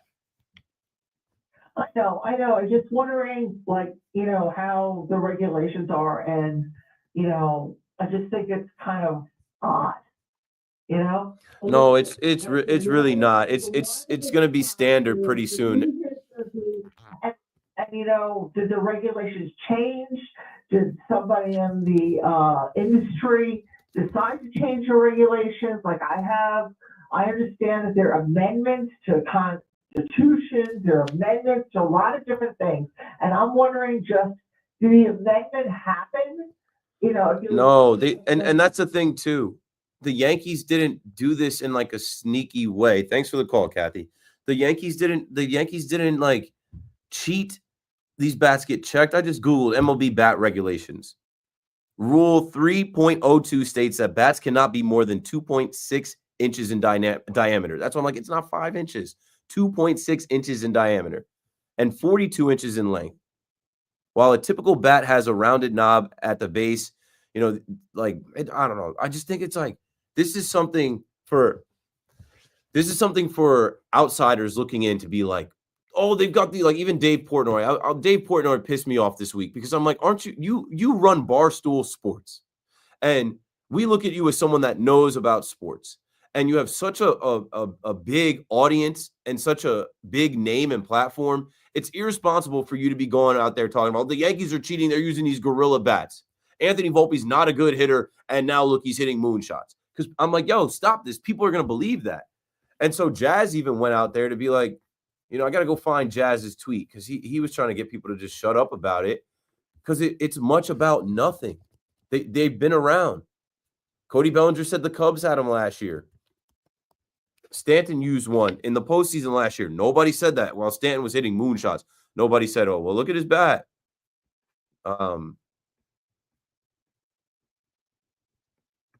Jazz's explanation on Twitter. He said, okay, the barrel is bigger and within MLB regulation. For the idiots that say it's moved to the label, you're an idiot. Nobody is trying to get jammed. You just move the wood from the parts you don't use to the parts you do. You're welcome. It's very simple. And when you look at these bats, they're not, it's not like, remember when you used to play wiffle ball and you have the thin wiffle ball bat, the yellow bat, but then somebody comes with the big bazooka, like, you know, the wide wiffle ball bat. It's like, okay, now we're playing home run derby with this wiffle ball bat. It's not that drastic. And like I said, it's not the arrow, it's the archer. It is not the wand, it's the wizard. These torpedo bats aren't helping the Yankees against Corbin Burns and Zach Gallen. They struck out 30 times in the last 2 nights. So the thing about baseball, the hardest thing to do in all of sports is hit that damn ball. So I don't care what kind of bat you have. I don't care if you go up there with a tennis racket. If you can't hit a knuckle curve, you can't hit a knuckle curve. It doesn't matter the diameter of your bat. 888-808-1019. Bob is out in Los Angeles. Bob, you're on the Fan in New York. Hey, Keith, how you doing? I'm good. Thanks for the call. Good. You know, I want to talk about the Dodgers. I'm a Dodger fan and been a fan since '80. And I'm just sort of curious. I really value your opinion, and I think you're fair to the Dodgers even after a difficult World Series. Which the reality is, I still think you guys lost as much as we wanted. Yep. Realistically, so. Absolutely. I'm sort of looking at this team, and I have to say, like, this is one of, on paper. I mean, I know as a Dodger fan, we've lost a lot more in the playoffs than we've won certainly in the last 10 years. On paper, this is one of the best teams I've ever seen in any sport, and I'm just feeling like anything can happen. Injury. The Padres scare the life out of me more than the Mets or the Yankees, quite honestly. Is this one of the best assembled teams in our lifetime, 20, 30, 40 years? Yeah, it's unfair, honestly, because of the loophole with the deferred payments. I was actually just reading an article about how the Mets payroll is higher than the Dodgers. The Dodgers payroll is second to the Mets at $321.3 million. The Mets payroll is the Mets payroll is 323.1. Obviously, I'm getting tired here. I think I said that backwards. And the Dodgers it's 321.3 million for the Mets. 320. No, I'm doing this backwards again. The Dodgers, thanks to heavily deferred contracts of Shohei Ohtani and some of their biggest stars, have an opening day payroll of 321.3 million. The Mets payroll is 323.1 million. So that's like, I guess for this year, but with the deferred payments and how they've broken up these contracts, like they would not be able to field this team if they didn't have all that deferred money, if everybody's getting the money up front. So that's why I say it's almost not fair, but it's a loophole because deferred contracts have been around forever. We've just never seen a team that has the attractive location of Chavez Ravine and being in LA, the attractive team with Shohei Ohtani and Mookie Betts and Freddie Freeman's not even playing right now. They don't even need him. But, all of these star players that guys will say, yeah, I want to play with them. Like Blake Snell, I wanted to be a Dodger. I'll defer money. I'll take, less money and get it down the line because I want the chance to play with these good players and win. This is a ridiculously assembled team. I just was talking about how they got Ruiz and how they're not done. They're going to add. They got healthier in the offseason and guys are back. They're going to add at the trade deadline, before the deadline. They're going to keep stacking the deck. And my question is this. I hear you. I mean, but the reality is, like, the Yankees, the Mets, the Red Sox, anybody can defer money, right? Yeah, anybody is allowed to, but not everybody can pull it off. Shohei Ohtani set the precedent. Shohei Ohtani's contract made everybody else be able, if he was actually taking the money that he should be making as a two-position player, like he started this. He started a ripple effect where everybody is now taking deferred payments, and the payroll is flexible for them to have this many talented players. I think the biggest issue, and I forget which team it was that just sold, the Giants, I think, sold 10% to a fund. I think the biggest shift is that this is owned by Guggenheim. I think it's owned by essentially an investment. There were so many shows that I tried to talk about the Guggenheim partners, their private equity fund firms, how this is what they do. They invest money and they have banks, and like I guess Hal Steinbrenner could go get some people to help him. I'm sure Steve Cohen has those people as well, but like they have cracked the code because the ownership group, like this is exactly what their business is, and all of these guys have bought in. Like Ohtani is deferring $68 million of his $70 million salary annually. He's getting $2 million, $2 million, $1 million for each position he could play. Like it's just unheard of. We've never seen anything like it. I do think, realistically, you think about Hal Steinbrenner, you think about the future Soto, the next the first $1 billion player, if that ever happens. I do think there's a real disadvantage of just being an old money billionaire. I don't know if they're going to be able to hang on and spend the way. Even Steve Cohen, you have to add a zero to his net worth to rival Guggenheim. Like that is a major shift. Forget the Seattle Mariners and the Baltimore Orioles. Well, I guess they had a billionaire. I do think something might have to happen, but I don't know how you can regulate investment. Well, we're headed for it. After next season, after 2026, they're gonna lock out because the little guys are crying poor, and the big guys are even. Hal Steinbrenner said, "Well, nobody can do what the Dodgers are doing. You're the Yankees, you could." And even Hal Steinbrenner saying, "We've spent 308 million. We're good right there." But it's like what's the logic behind telling your fan base we've spent enough? I don't feel like we need to spend the most to field a good team when the team that spent the most last year beat you in the World Series, and then they doubled down in the offseason after and spent again. Yeah, I mean, I think the Dodgers, I've been able to watch on TV. I mean, one of my things that made me angry is Vin Scully's last year. The games were not anymore. I mean, the way it was a real snafu, and still on some kind of local bad cable network. For the first time yesterday, you can buy a local season pass, especially on MLB at that, of the Dodgers, just the Dodgers. So for $30 a month, I'm watching every Dodger game. And I think it's kind of there's some it's sort of through the Dodgers themselves almost. Yeah, aren't they with Time Warner Cable?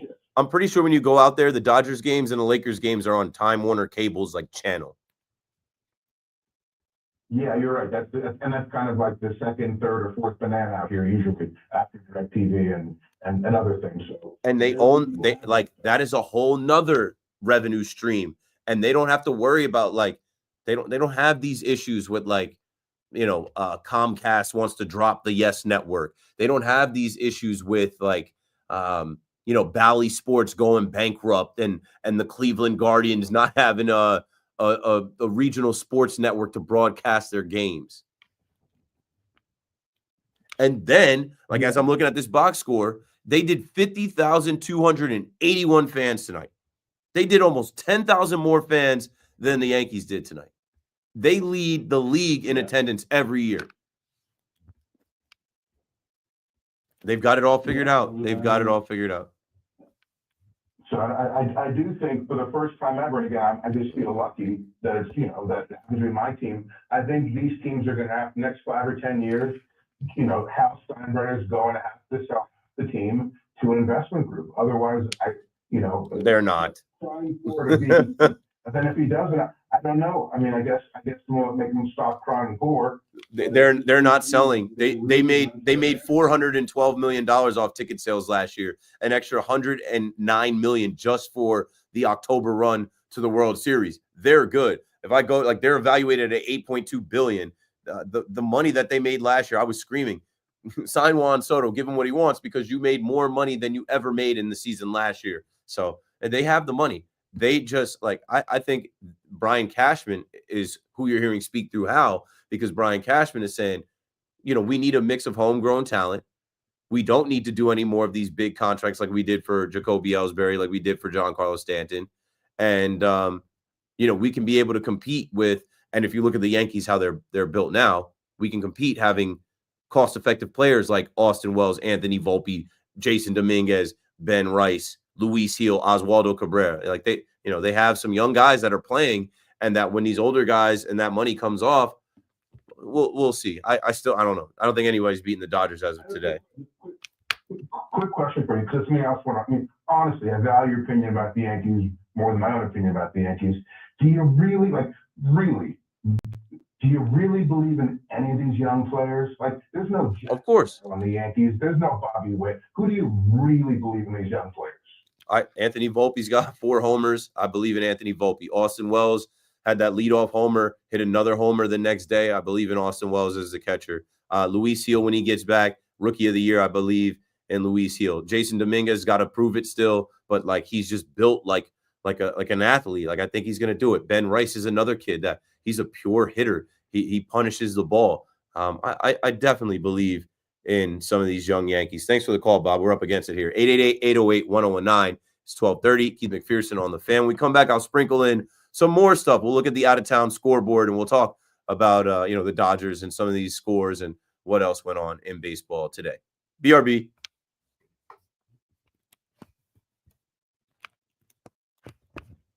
Did you hit that? I just went to break. Oh, my bad. My headphones were turned down.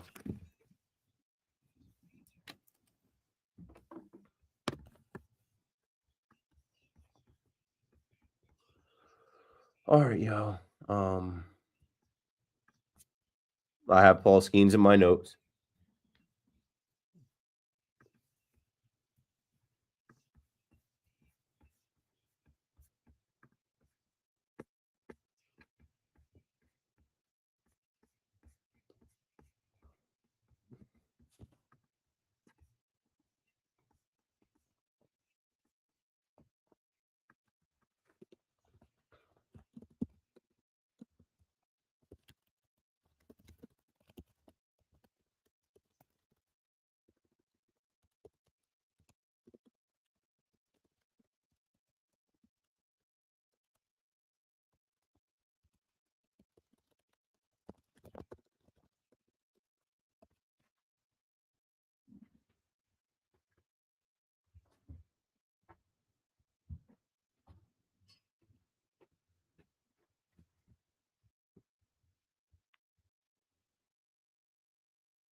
What else happened in baseball as I'm taking a look? Paul Skeens dominated. Freddie Peralta dominated. I already hit him with the signings.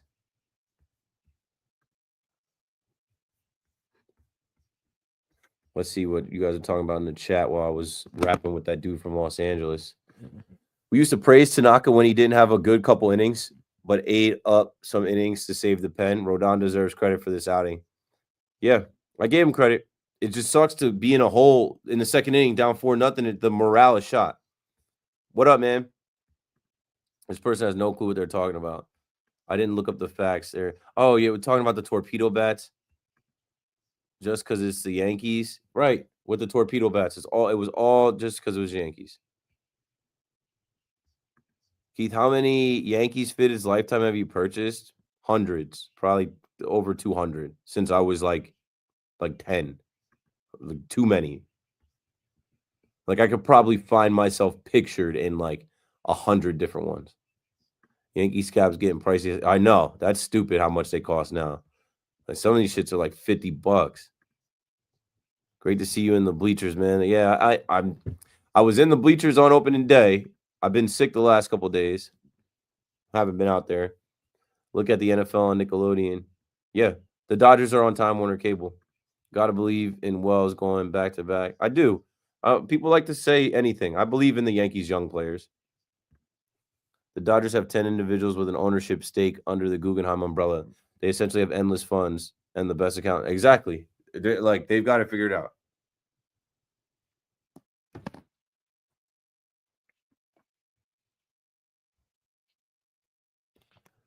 Okay. 888-808-1019. Let me take a call here before we get into some of the box scores, the out-of-town scoreboard, and what happened around Major League Baseball yesterday. Justin is in Floral Park on the Fan. What's up, Justin? I'm all right, champing it out. I got another 90 minutes or so till I could race home and go to sleep. Yeah, flu game. Ranger game tonight, 14 years old, had a great time. Listen, the Cardiac Rangers just find a way to just keep my seasonal ideas alive here, and hopefully your Devils don't knock them out over the weekend. Yeah. One more game, I think they're finished. Right now, tiebreaker, if they end up tied, we have more regulation overtime wins than they do. 79 points tied for the final wild card spot and hanging on for dear life. Yes, sir. So, they brought that kid up today, Perot, who skipped Boston College. We'll see if how he does these final 7 games, and away we go. As far as our Yankee goes, Keith, listen, I'm giving them 50 games. I'm not going crazy if they do well, if they do bad. They got to get used to this new lineup, defensively as well as just a whole new lineup. They're going to have games like this. Listen, Gallen had 13 strikeouts. So what are you going to do? You tip your cap, you move on, you hopefully get a game here, and you go 4-2, on a homestand, which is not bad, even though they started 3-0. You take your chances, and we'll see what happens. Listen, this division is going to be wide open. I think no one's going to be pulling away from it, and the Yankees are going to make a move at the end. Even though the Dodgers look invincible, they might get, picked off by the Padres or the Diamondbacks. So, listen, Dodgers look great right now. They're finding ways to win, but it's a long season, as you know, Keith. And I just hope the Yankees, this is just a little dust up, and I think they win tomorrow, and we'll see what happens. But I'm not worried about the Yankees, and for 50 games, I'll evaluate what this team is. I'm right there with you, Justin. Thanks for the call. 888-808-1019. It sucks to lose. It sucks to lose a series, losing back-to-back games at home.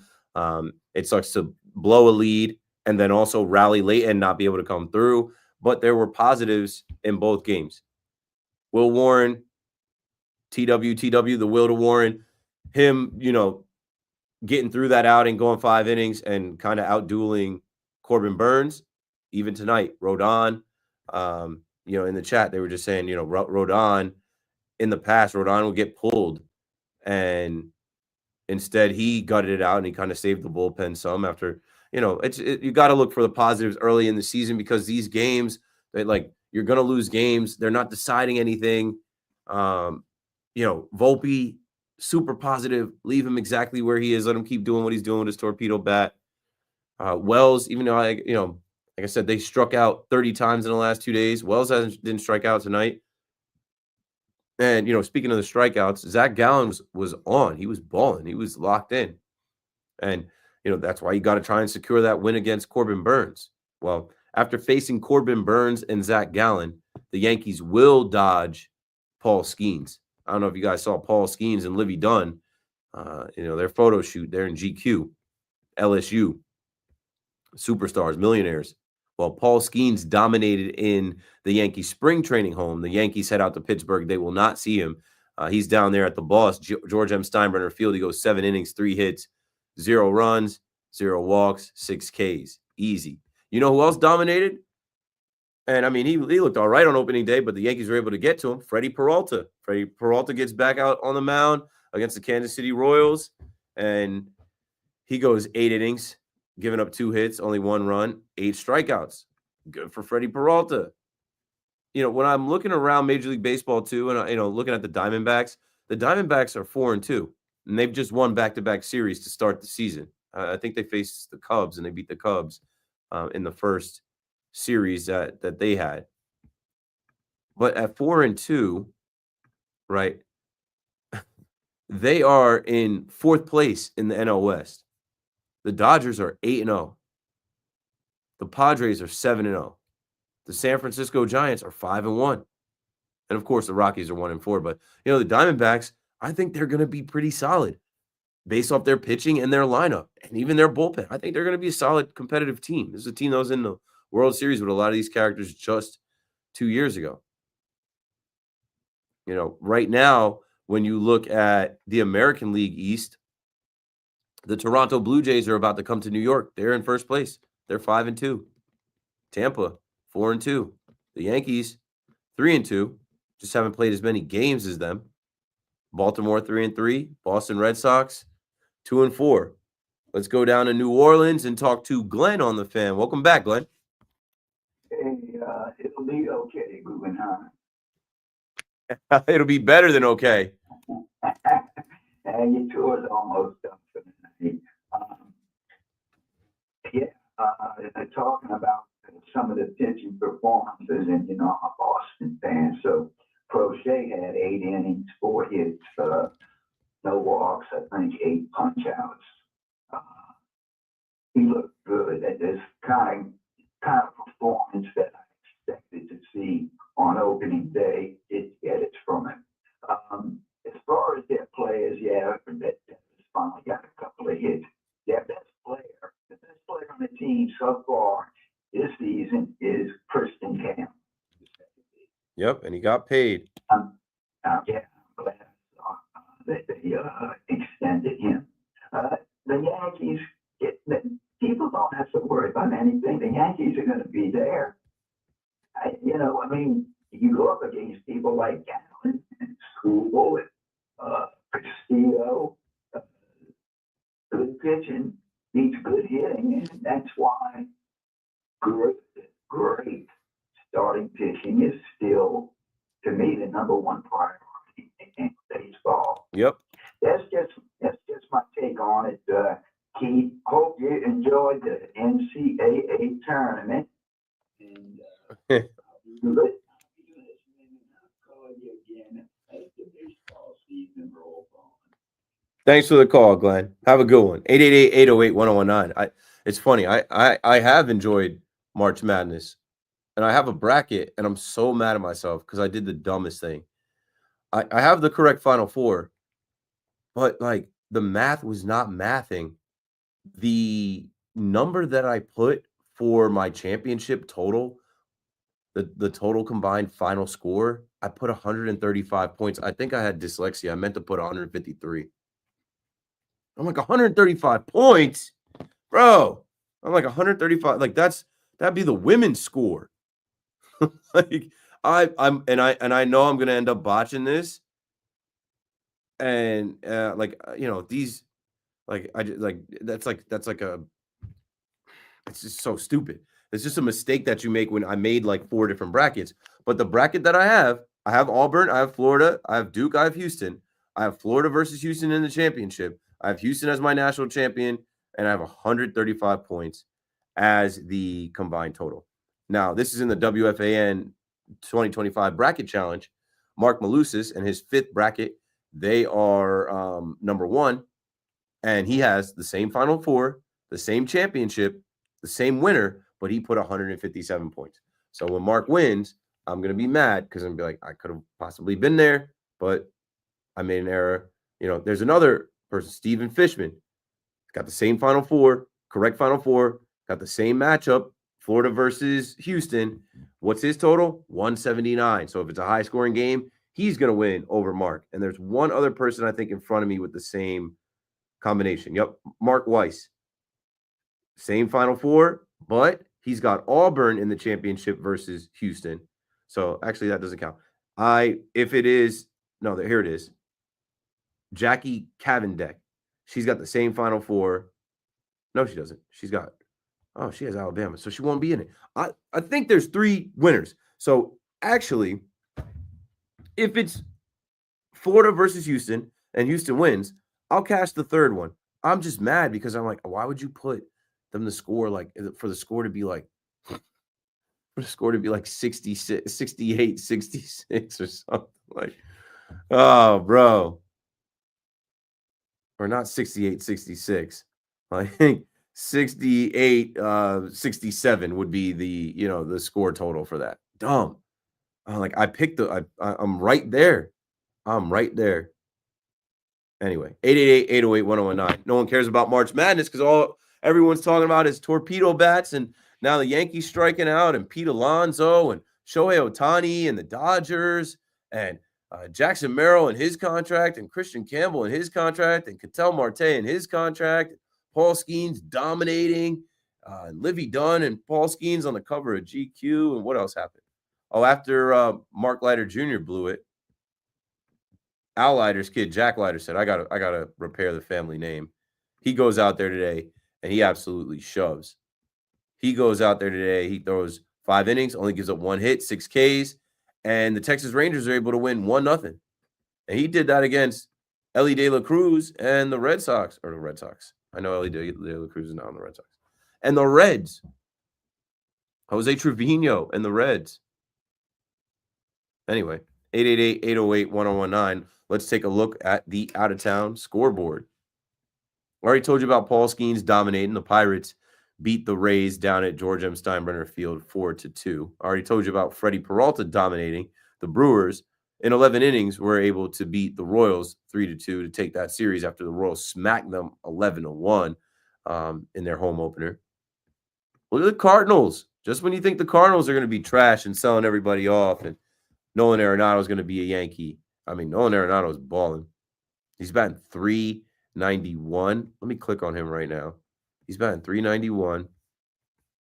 I'm like, how many homers he got right now? 1 homer, 9 hits, 6 ribbies. What's his OPS? 1109 OPS. Nolan Arenado, come on down. They're not going to send him now. But the Cardinals go out there today. They put out 12 runs on the Angels, somewhere Albert Pujols was watching. And I did see Trout homer. I did see Mike Trout get his first homer of the season. Still got it. One of the GOATs, one of the greatest. The White Sox host the Twins. They get smacked 6-1. Pablo Lopez holds it down for the Twins. The Blue Jays, like I was telling y'all, the Blue Jays in first place. They're about to step right up and greet the Mets. You guys going to cheer for Vladdy, your future first baseman, or you guys going to be all over Pete? I mean, it was just a couple months ago that we were talking about Pete Alonso coming back with the Blue Jays and how awkward that was going to be at Citi Field. I got Fleegs with me. Fleegs, you were in Miami for – weren't you in Miami? I think I saw on your Twitter. You were there for the first game of the Marlins series? Okay, so you were there for the first 2 games. Pete did damage in that first game too. Yeah, so right. Yeah, right. So right now, I've been pumping Pete up. I'm like, it's Pete's team. Pete's the face of the franchise. And what I love about Pete is his professionalism. All the stuff that happened, where I'm sure some of that rubbed him the wrong way. Some fans even saying, whatever, we don't need him. We got Soto, whatever, good riddance. Vientos can play first base or whatever. Like, this guy is carrying the team. This guy's saying all the right things in the media. He's telling people, hey, Friday, be there, be square. He's talking about Citi Field and how, the fans have embraced him. Despite some of the struggles of Brett Beatty, despite some of the struggles of Vientos, even Lindor, he had the paternity leave and he historically starts slow. Like, you're a Met fan that I don't know if you're a Pete guy, but for us to be in this reality where Juan Soto is a Met and it's not Juan Soto dominating, but it's Pete. Your thoughts going down there and seeing it and how you feel going into the opener. I am a Pete guy. Like, I pointed out some of the flaws in his game throughout his career, but I think it's slanted too far recently. Now people are knocking parts of his game that are good and underrating him. And I'll say this, being at the game in Miami, or both games. Now, it was a pro Mets crowd. There were way more Mets fans there. All Mets. You'd expect for either of the New York teams being down there. But outside of, like, when they do the introductions and the lineups before the game, and when a player comes to bat, the loudest cheers there were for Soto. But during the game, when somebody's up at bat, outside of people cheering, "Let's go Mets," the loudest chants were Pete Alonso. Yeah. So maybe publicly there's negative comments about him. The fan base, and we saw this in the offseason, the fan base is so firmly behind Pete Alonso. Yeah, because what I said too is like there are kids that like got into baseball when they were single digit age, and now they're teenagers, and they've watched Pete Alonso for these last few years, and that's their guy. And like for Pete to still be here and still be producing, like I think he's on his way to having an all-star year. I think he's on his way to having a year where he's going to opt out of that contract and he's going to want more money. And that's a good thing. That's what you should want as a Mets fan. That's what you should want for him to dominate, for him to, like, somebody's got to do it. Somebody's got to hit. If Lindor's going to start off slow, if Soto's going to work his walks, and not for nothing, he had a couple ground outs and he had pitches to hit, but just didn't get it done. It's not going to be every day. It's baseball. It's a humbling sport. It's a game of failure. Man, Pete balled out today, and he balled Monday. He won you the series. And you come home to Citi Field, and you still have your guy. And I think it just sets the stage for, for the start of this run. Are you going to opening day? I think I heard Sal today talking about how he's not going to opening day because he's got to work. And he's like, I've got the midday show, and then I want SNY after. And he's like, it's not a priority anymore. But I'm like immediately thinking about Evan last year, how like Evan dipped off from the show. I would expect Evan to be there. I'm going opening day. I'm going opening day, and I'll come here after. But like it's opening day, and if you're like a actual fan of the team, like there's nothing like opening day. I said this past opening day, I have more fun at opening day than my birthday and Christmas combined. Like I'm at the age now where Christmas to me is not like Christmas. I'm like almost ready for Christmas to be over. My birthday to me, I lay low. I don't care. Opening day is like a family reunion.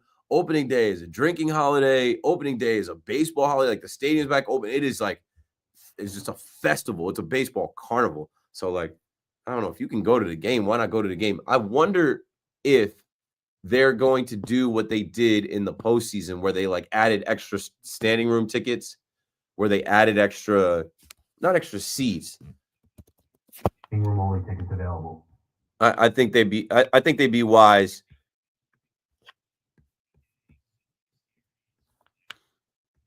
I think they'd be wise to do it, especially because Cohen called on the fans to show up, and winning the game, winning the series, getting out of Miami and coming home, like there's going to be a lot of juice for that. The weather is going to be interesting. The weather, I mean, it doesn't matter, but hopefully it doesn't rain it out. Right now it's saying Friday there's going to be rain in New York, and the temperature.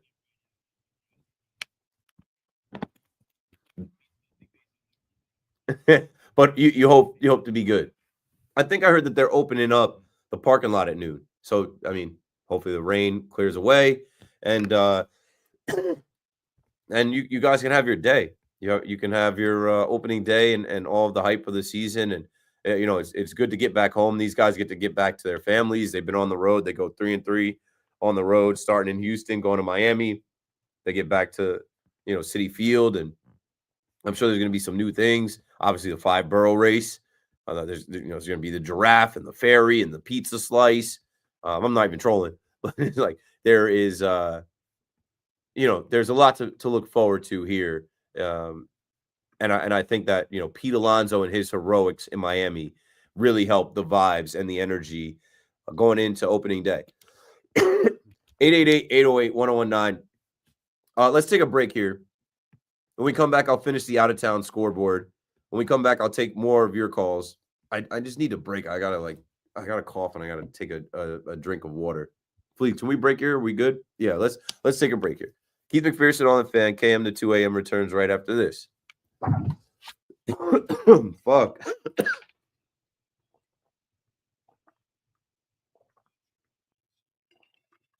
I was on the cough button, but I'm trying to shake this damn cold, man. Fucking A. Ugh.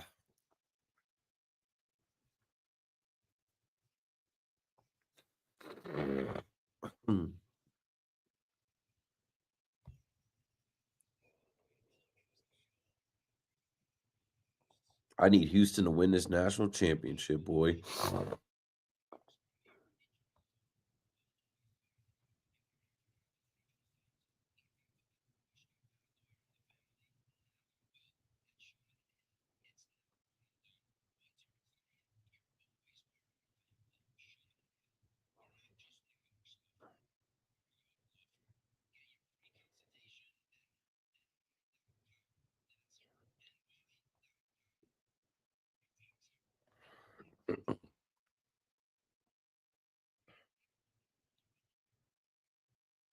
Who was chosen one raw?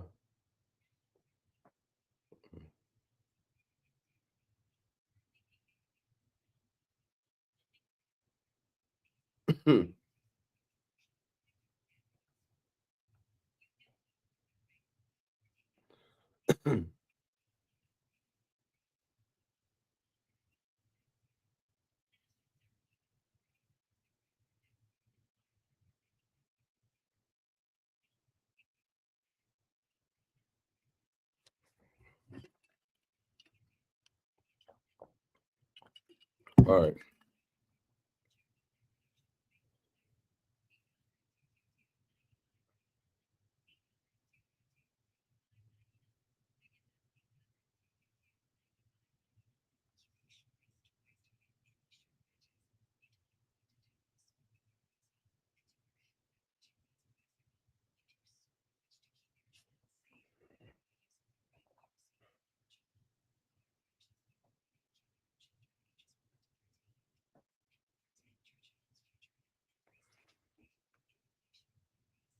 Looking at baseball stories.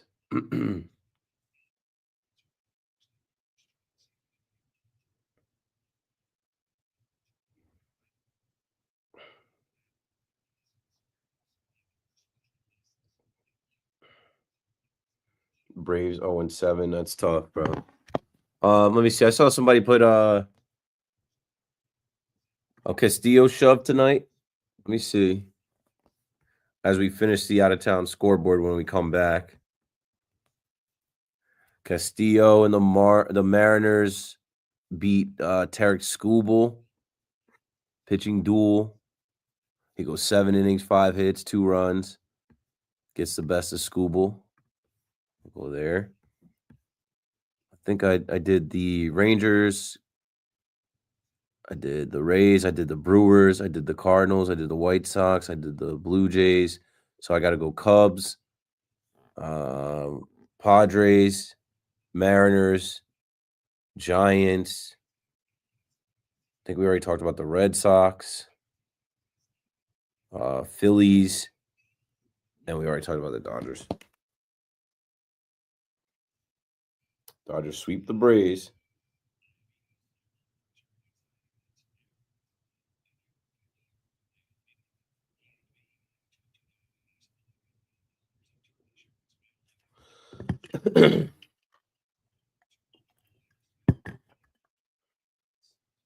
What the hell is on Paul Skeen's face?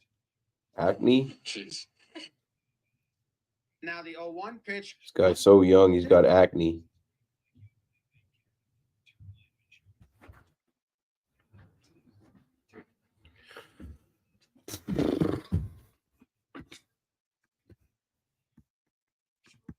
Max Fried will come and shut it down tomorrow. I hope so. I hope so. I hope so.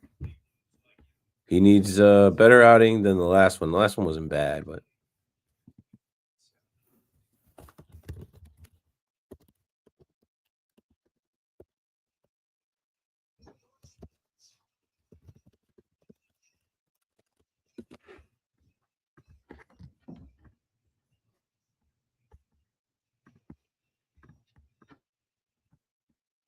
Good morning at 1 o'clock. I'm Marco Belletti. Well, the Yankees ran into a buzzsaw on Zach Gallen, 13 Ks over 6 2/3 scoreless innings of 3-hit ball. The Diamondbacks able to withstand the Yankees 4-3. Bombers only offense on an Anthony Volpe 3-run shot in the ninth, but Yankees struck out 16 times in all. Carlos Rodon, 6 innings of 4-run ball, settled in, gave up 2 in each of the first 2 innings. Pete Alonso, game-time 3-run blast in the 8th. He drove in 4 in all as the Mets outlast the Marlins 6-5-11. Ends their 6-game road trip to begin the season at 3-3, and Carlos Mendoza's looking forward to that home opener Friday.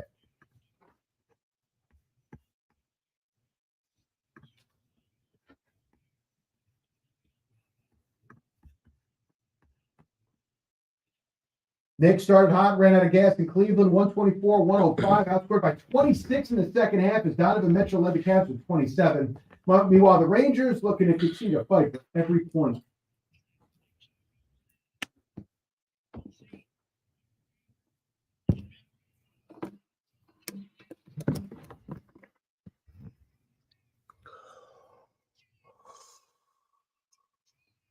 "24 seconds into the OTs, the Rangers able to outlast the Wilds 5-4. Of course, Sam Rosen with a call in MSG. Blue Shirts now tied with Montreal for that final wild card. 45 degrees, cloudy skies at Central Park, and that's what's happening. I'm Marco Belletti.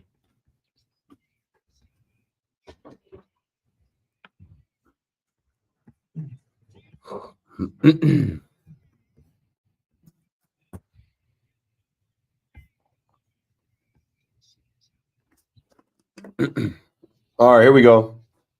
Last hour.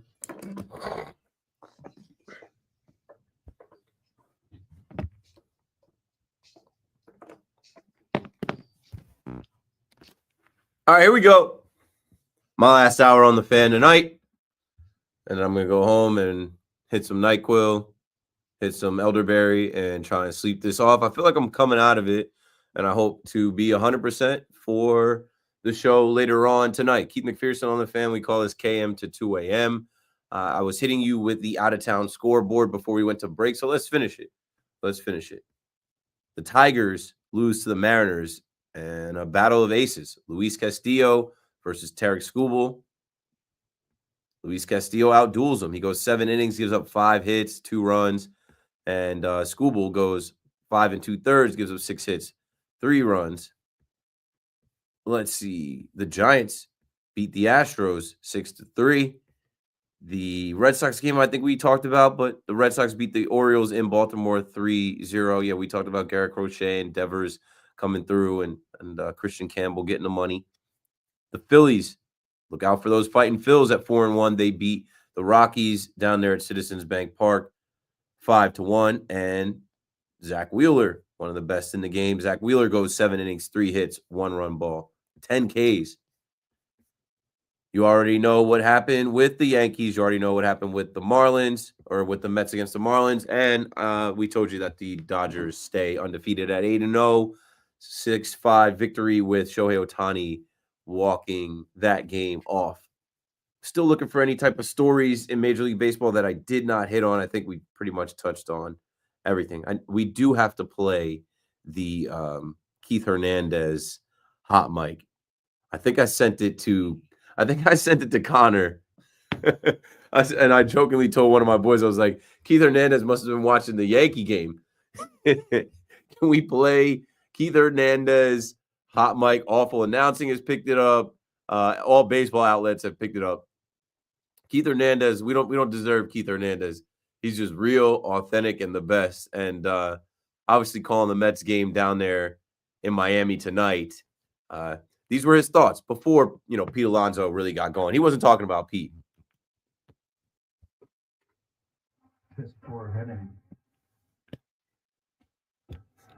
Coming back from commercial break. I could just see him looking at his scorecard. And nothing's going for the Mets. It's probably 4-1 at the time. It's a piss poor hitting. Anyway, 888-808-1019. Let's go to Andrew in Far Rockaway on the fan. What's up, Drew? Talking the talk. Thanks for calling. What you got? Good. I just want to say Alonso today. So first of all, he's actually starting off much better than I thought he would. He had 2 doubles today and the go-ahead 3 number. very clutch. But it was a nice homer. But Soto also, in the 10th inning, he had a little dribbler to end down in the 10th. He's always known as the clutch guy. Alonso seems to take his spot today. Good. I mean, it's a team. Soto's human. I know he's a $765 million man. You expect him to come through all the time, but he's not gonna. Pete's got to pick him up. The rest of the team's got to pick him up. I was talking about Soto earlier. I think we're seeing a little bit of frustration. I know it's early, but like Soto knows the expectations. He knows the pressure on him. Like I said, Soto lives down there in Miami. He wants to perform. He didn't come through, but like they won. They won the game in series, so I'm sure he's fine. Yeah, it was good. And just another thing about the pitching, even though the pitching their starting looks like it's really not that. Cleveland's again 4 2/3, not great. But back the pitching's not really so good. No one's crazy about it. Senga gave up four runs yesterday. Wasn't great. Peterson was good. McGill was good, but those guys have never gone a full season of being good. McGill last year was half the season. Peterson half the season. Always was a 5 or 4 starter. When Lucchesi was here, him and Lucchesi were switching off 5 to 4. They were never both really good. They need to get another arm. And people were talking about Sandy Alcantara. That'll be a good addition. But they really do need another arm. Not Dumpty stuff. Yeah, I'll say that the defense has failed the starting pitching. The defense not making plays, not getting out. Vientos today, Lindor with Senga 2 days ago. Like, if those plays are made, they have a different outing, different line, and one thing leads to another. But what I will say is that this Mets bullpen, this is one of the better Mets bullpens maybe ever. How many years of your life have you seen the Mets bullpen blow it? You can count on it. These guys are going to give the game away. They're like random bums coming out of the Mets bullpen to give the game away. Now you got guys coming out of the bullpen that, like, they're dogs. The only one that's looking like a typical Mets bullpen arm is Danny Young. Yes. Yeah. And one more thing also, we have 3 second baseman prospects. Jet Williams, Ronnie Mauricio, Acuna, Baby to play second base, technically infield. Bunch of infield prospects, and Kevin Pratt is also a catcher. They already have Alvarez. So I don't understand why they can't just trade. They can't package people in the deal and get a good, either a lockdown reliever like a setup man or a starter. Well, they can and they will add to this team, but we're 2 series in. And, what I said about David Stearns is this guy is always working. He's always checking the market. He's always watching the games, and he's always looking to improve. No one's really talking about it, but I talked about it earlier in this show that they signed 2 players to minor league deals that are like veteran Major League Baseball players, John Singleton and Nico Goodrum. So it might just be depth, but you don't know if somebody gets hurt. You don't know if they need to make a move, whatever. It's good to have those guys in AAA Syracuse, see how they do there, and maybe they can help this team. Yeah, I didn't know that they signed those 2 guys, but that's good stuff. Yeah, John Singleton, first baseman, and Nico Goodrum, second baseman, shortstop. Where, hey, if Jeff McNeil isn't back soon, and you're tired of seeing Brett Beatty, and Not the second baseman anyways. but when he's healthy, they're going to play him. When he's healthy, they're putting his bat in the lineup, and he's going to be out there. But what I'm saying is, now there's some reinforcements. They should let Mauricio play instead of him. Mauricio was very good when he came up in the beginning. Right away, his first game he had a double, and I think he also might have had a single that game. He has a good arm. He's a good fielder. He's big, and he can hit the ball hard. He's good on base percentage. Jeff McNeil has a washed little batting title. Can't do anything anymore. There's no reason to let him play. Yeah, but they're going to give McNeil his respect. Thanks for the call, Andrew. He'll play when he's ready. You saw he came back and played in the postseason when he was ready. 888-808-1019. Now Ronnie Mauricio, I think they want him to get a little more seasoning. I wouldn't expect to see him. I wouldn't expect to see him early on, maybe later in the season. 888-808-1019. Man, I just blanked on what I was about to. Sandy Alcantara. You mentioned him. And I think it's funny how, all these Mets from Marte to Lindor to Soto were campaigning for him. In my live chat, we had someone say, well, the Yankees and Marlins are always trade partners. They traded Jazz. They traded John Birdie, or they traded for Jazz. They traded for John Birdie. I'm sure the Yankees are checking on Sandy Alcantara, but the Yankees, there's always the Yankees tax, and the Marlins are probably asking for George Lombard Jr. They're not going to give him up. Will the Mets part ways? I'm like, I think that this is a pitcher that maybe Stearns is interested in because he's not washed and he's under control, and it depends what they're asking for. I think the Marlins are going to try and hold up the entire league for this guy because they know how coveted he's going to be. But we're not there yet. It is April 3rd. Teams have played 6-7 games. The Dodgers have obviously played 8 because they've gone out to Tokyo. But it is so early. We just, as fans, are so eager that we are jumping to conclusions. We can jump on some things to talk about, but we just can't jump to conclusions. 888-808-1019. I wanted to take this call because I was going to sprinkle in some more conversation, and we haven't gone here yet tonight. Mark is out in California on the Fan in New York. Welcome back, Mark. Oh, geez, what's going on? You watched that Knicks game tonight? I did, because the Yankees were pissing me off. So when the Mets game ended, I was watching the Knicks, and I was just listening to Dave and Susan talk about the Yankees striking out. Yeah. And, I mean, the Knicks were fooling me, or maybe it was the Cavaliers that were fooling me in the first quarter, first half, where I'm like, okay, the Knicks are actually playing with them. But come to find out, it was the Cavs that weren't really playing and turned up in the second half. Yeah, they ended on a 13-2 run in the second half. They had 58, Knicks had 60, they ended with, I think, 50. So they ended on a 13-2 run. Not only that, but there's been so many times throughout the years of Tibbs being the head coach that literally just the Knicks in the fourth quarter just entirely implode. That needs to be talked about because it happens over and over again. 35, I think it's 38 times I counted the Knicks have scored under 30 points in the fourth quarter.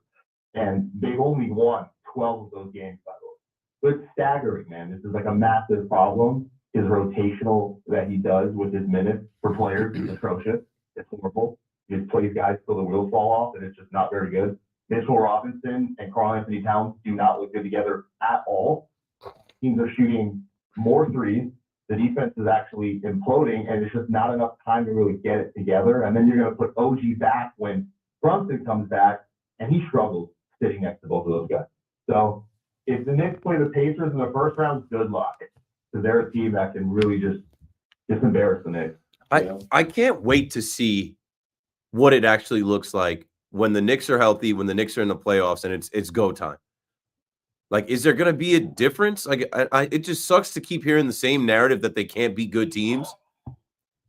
They are a good team. They're the third place team in the East. No, yeah, they're very good, but they need to go small. You need to put McBride and Brunson in the lineup together. OG a couple of years ago was very good when he wasn't on the Knicks. Then he came over and he just lightened it up, and then he got injured. And then he got injured in the playoffs. You're like, oh my God. But now you're starting to see without Brunson, he's your best player. And so it's you have him. I don't really care about Hart as much. It pushes Hart out of the lineup, which is good for reasons. But the Knicks wanted Tyler Kolek, right? They wanted him so bad. Where is he? He played, but he's a rookie, man, and I don't know what you're really expecting out of him in his 15 minutes. Mikal Bridges, 8 points in his 36 minutes. He's a disaster with New York, man. And so it's just sometimes he's had some good games in this stretch without Brunson. OG obviously has stepped up. Karl-Anthony Towns back in the fold. I don't know, 64 points in the paint for the Cavaliers. My son in 5 years, I'm going to be the Knicks traded 5 first-round picks for a guy named Mikal Bridges. Yeah, well. I'm going to be what? You're Mikal Bridges? 5 first-round picks? Yeah. Because he seemed like the missing piece of the puzzle last year. He seemed like the last Infinity Stone, the 7th Dragon Ball. It was gotta have this guy. Yeah. No, he did, man. And what's so crazy about it was that, last season he had great seasons for Brooklyn. Was rebounding, was shooting threes, he played good defense. Yeah, it's different, though. it's different when you're in Brooklyn and there's nobody else and there's no expectations and it's like just go out there and hoop and nobody really cares. When you're playing for the Knicks, the pressure is. Yeah, that's what was crazy. It was like that. Like no one has ever been traded for that many picks that wasn't an all-star. It sounded like this at the time.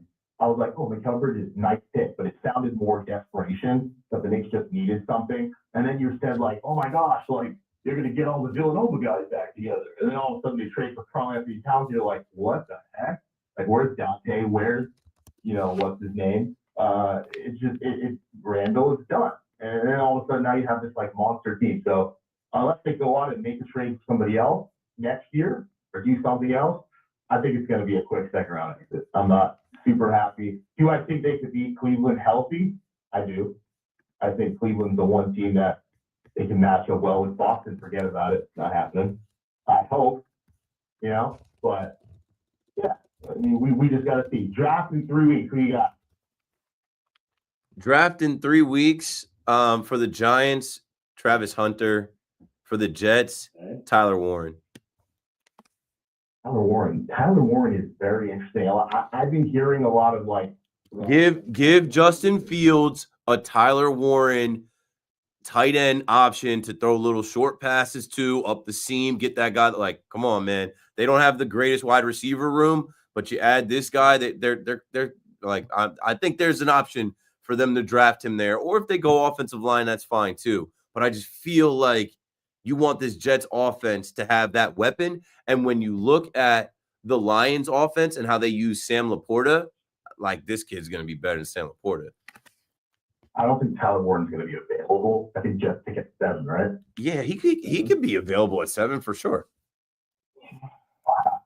And they passed on Brock Bowers last year, so this year get the top the top tight end prospect. Warren's not better than Brock Bowers in this team, but everyone's comparing him to Gronkowski. I'm like, listen, they're different. They're different styles. Wait, like Brock Bowers is a route runner and like he's damn near a receiver. Tyler Warren is going to help your run game because he's going to block and he's going to be a bully and he can go up and make those catches up top. And I just think that is someone that you give Justin Fields.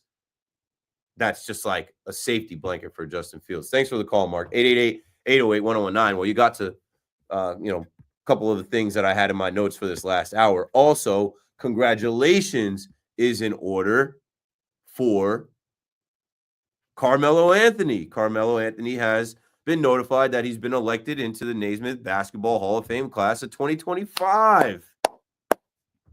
So some good news for the Knicks today. Nelson is in Albany next up on the Fan. Go for it, Nelson. How you doing, Keith? Good. Thanks for calling. So I got 2 points to make. First of all, on the Mets, I'm cautiously optimistic about what I'm seeing from this pitching staff. That was what we're meant to be nervous about coming to the season. So far, I know it's only been 2 series where the verses seem a little bit reversed. It seems the roles are a little reversed. The pitching looks like they're doing okay. They only didn't score runs for this pitching staff.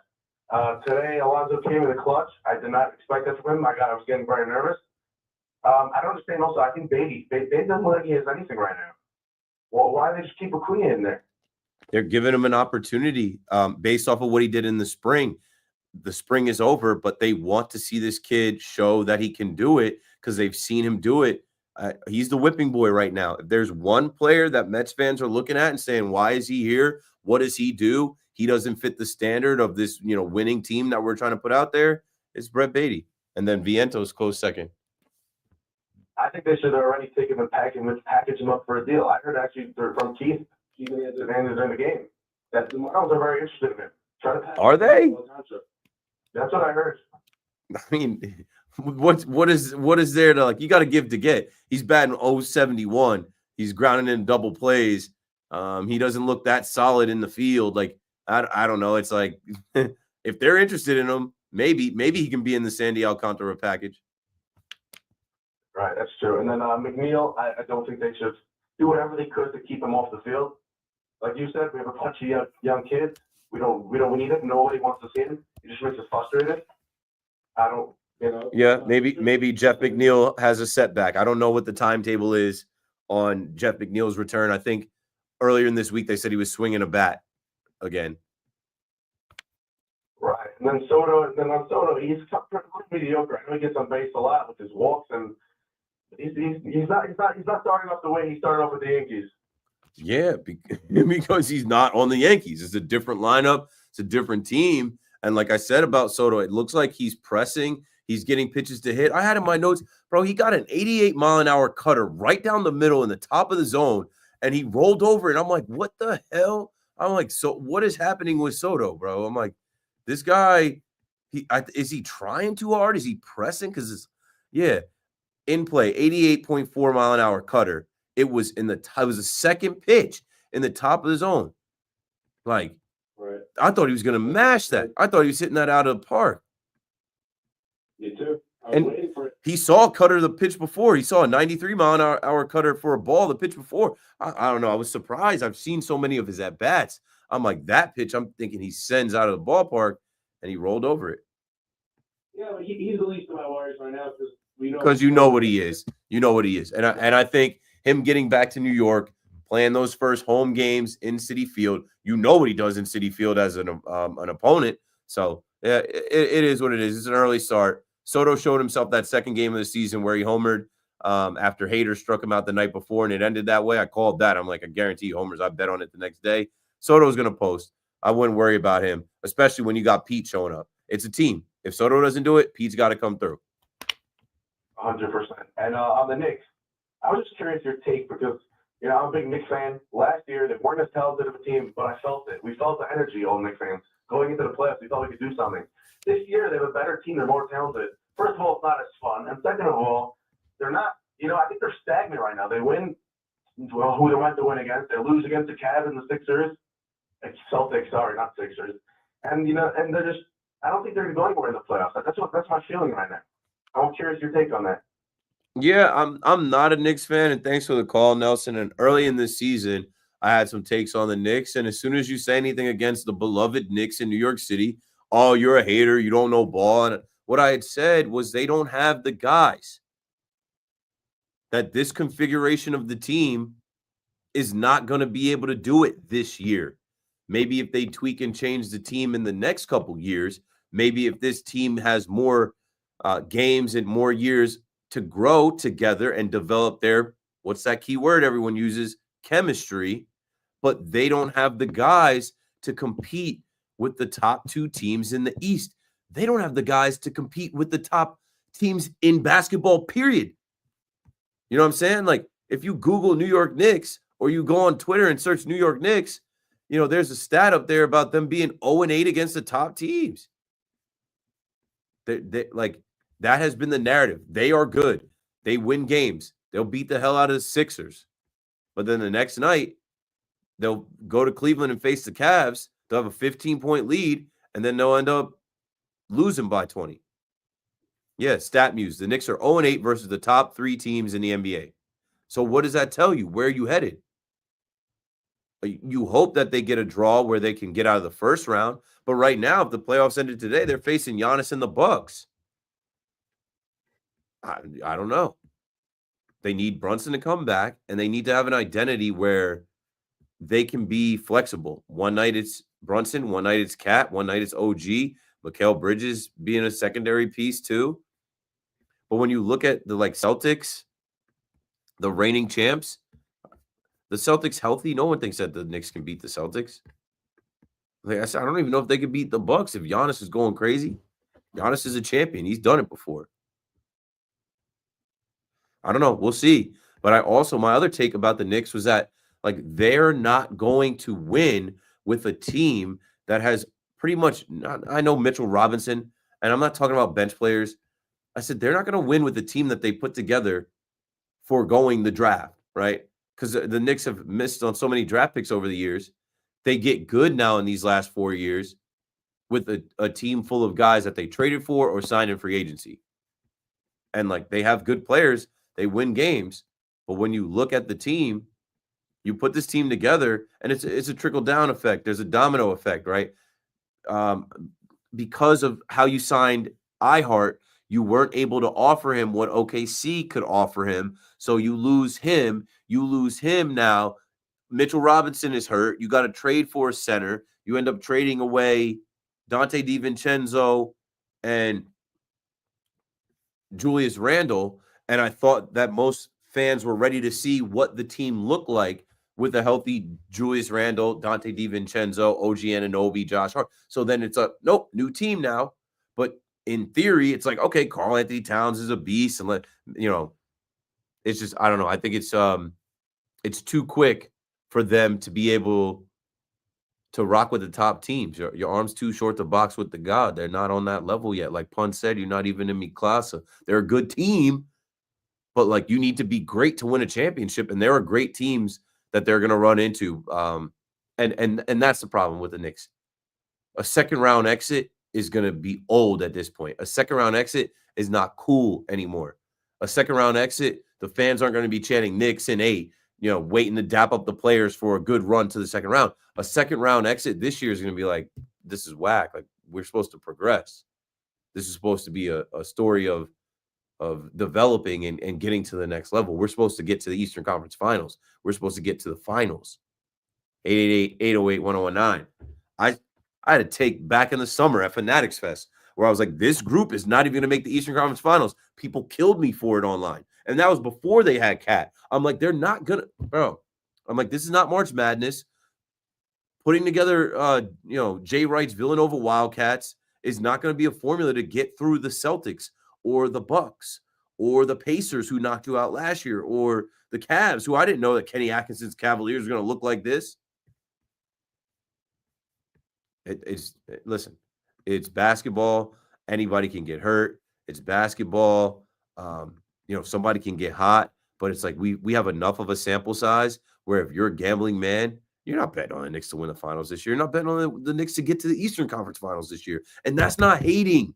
That's not hating. Like, I'm also not betting on the Pacers to get far. The Pistons had a great year for them. I'm not expecting them to get anywhere in the West. All right. Even though, Luka and LeBron are together, I'm not expecting Luka and LeBron to win the chip. It's their first year playing together. I wouldn't sleep on Steph. I wouldn't sleep on Steph and Jimmy Butler over there and Draymond, and they've done it before. You never know with them.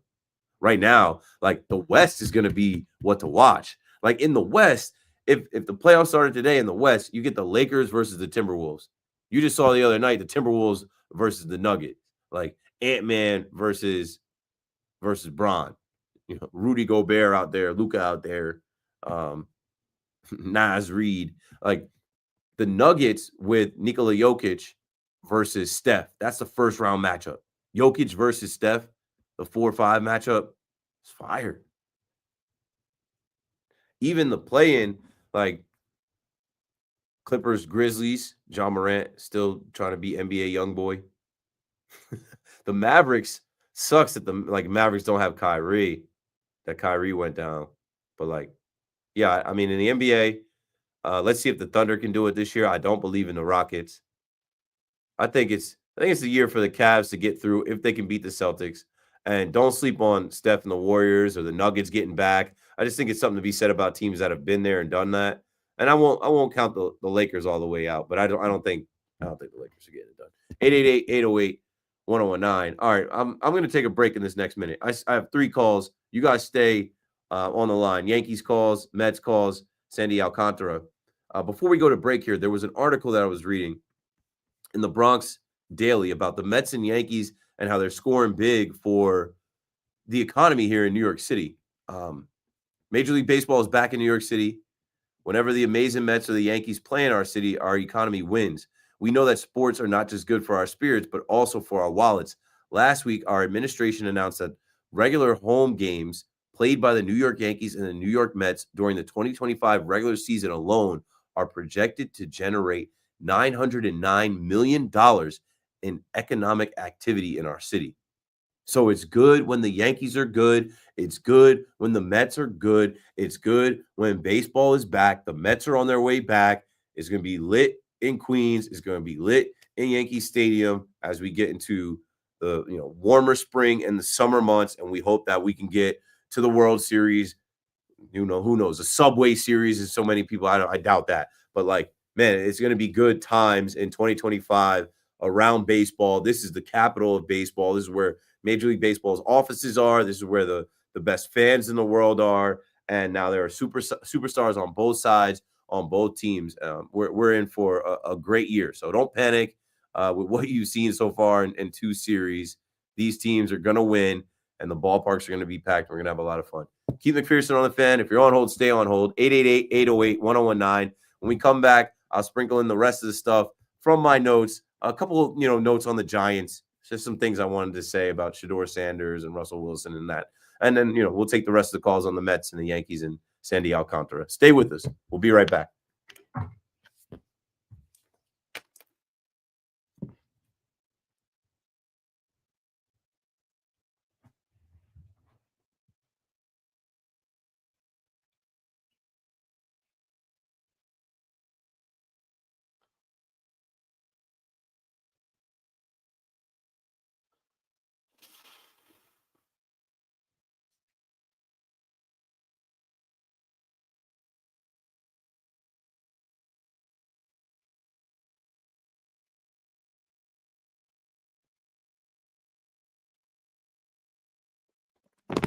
Yo, I gotta put y'all on to some. And if you're in the chat and you're watching from YouTube, so shout out to my guy Adam Kessler. Shout out to Whistle Sports. I did a feature with them where we talk baseball, we talk Juan Soto, and they asked me about my career, my journey, and my life. I have not watched this yet, but I think it's approaching 5,000 views. No, 6,000. I might try and watch it tonight if I can't go to sleep. I need to go home and just go to sleep. But I'm really excited about it. I'm about to post it here. I just put the link in the chat. If you're on Twitch, if you're on YouTube, you can click the link. Let me see here. I know I retweeted it, but I want to share it I'll share it on my Twitter as well.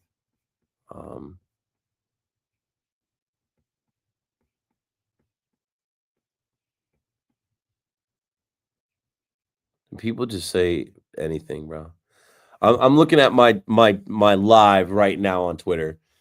Someone goes, Keith, cut your hair. You got a nice face. It's 2025. Respect, love your show. Why I gotta cut my hair? Like, first off, I've got like 7 years of hang time, and I've cut my hair. So like, my hair would probably be long. Like, my hair would probably be long, like to my chest if I didn't cut it. I actually need to get it retwisted, redone. But a lot of the homies can't grow their hair. A lot of people are balding.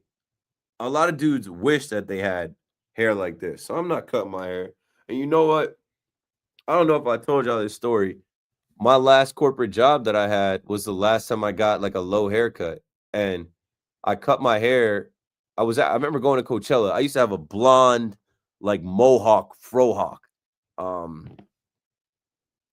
I don't know if I could find that picture fast enough to show you what my hair used to look like. But after I got that job and I changed how I looked, I like vowed to myself that I wasn't gonna conform. I wasn't gonna change how I look for anybody, for any job. You feel me? And something powerful happened, right? I said, I'm gonna let my hair grow, and whatever it looks like, and they gotta accept me for me. I did not know my hair was gonna look like this. I didn't know it was gonna lock. And like, not for nothing, now this is my look. This is how people recognize me. This is how I became. It was like a plan from God. Like, it was all part of it, yo. It's crazy. You don't know. So my hair is like part of my journey. It's synonymous with my journey. Like, this hair growth is 7 years of hair growth that started when I started to become who I am today. I quit my last corporate job. I started making vlogs. I started making podcasts. I started doing content, trying to get on. And now that I'm on, I'm not cutting my hair, bro. But also I know some people want you to cut your hair because they're racist. That's part of it too, right? They want you at a low cut.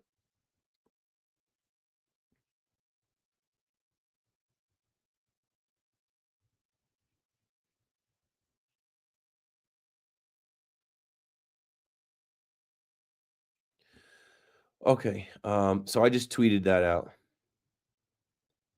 And what I'm trying to do right now is find my let me see if I can switch accounts. If I can find a old video from my old YouTube channel from Coachella. These are the lost files. If I can go to the fucking lost files, show y'all. Some of this stuff I gotta delete for real, bro.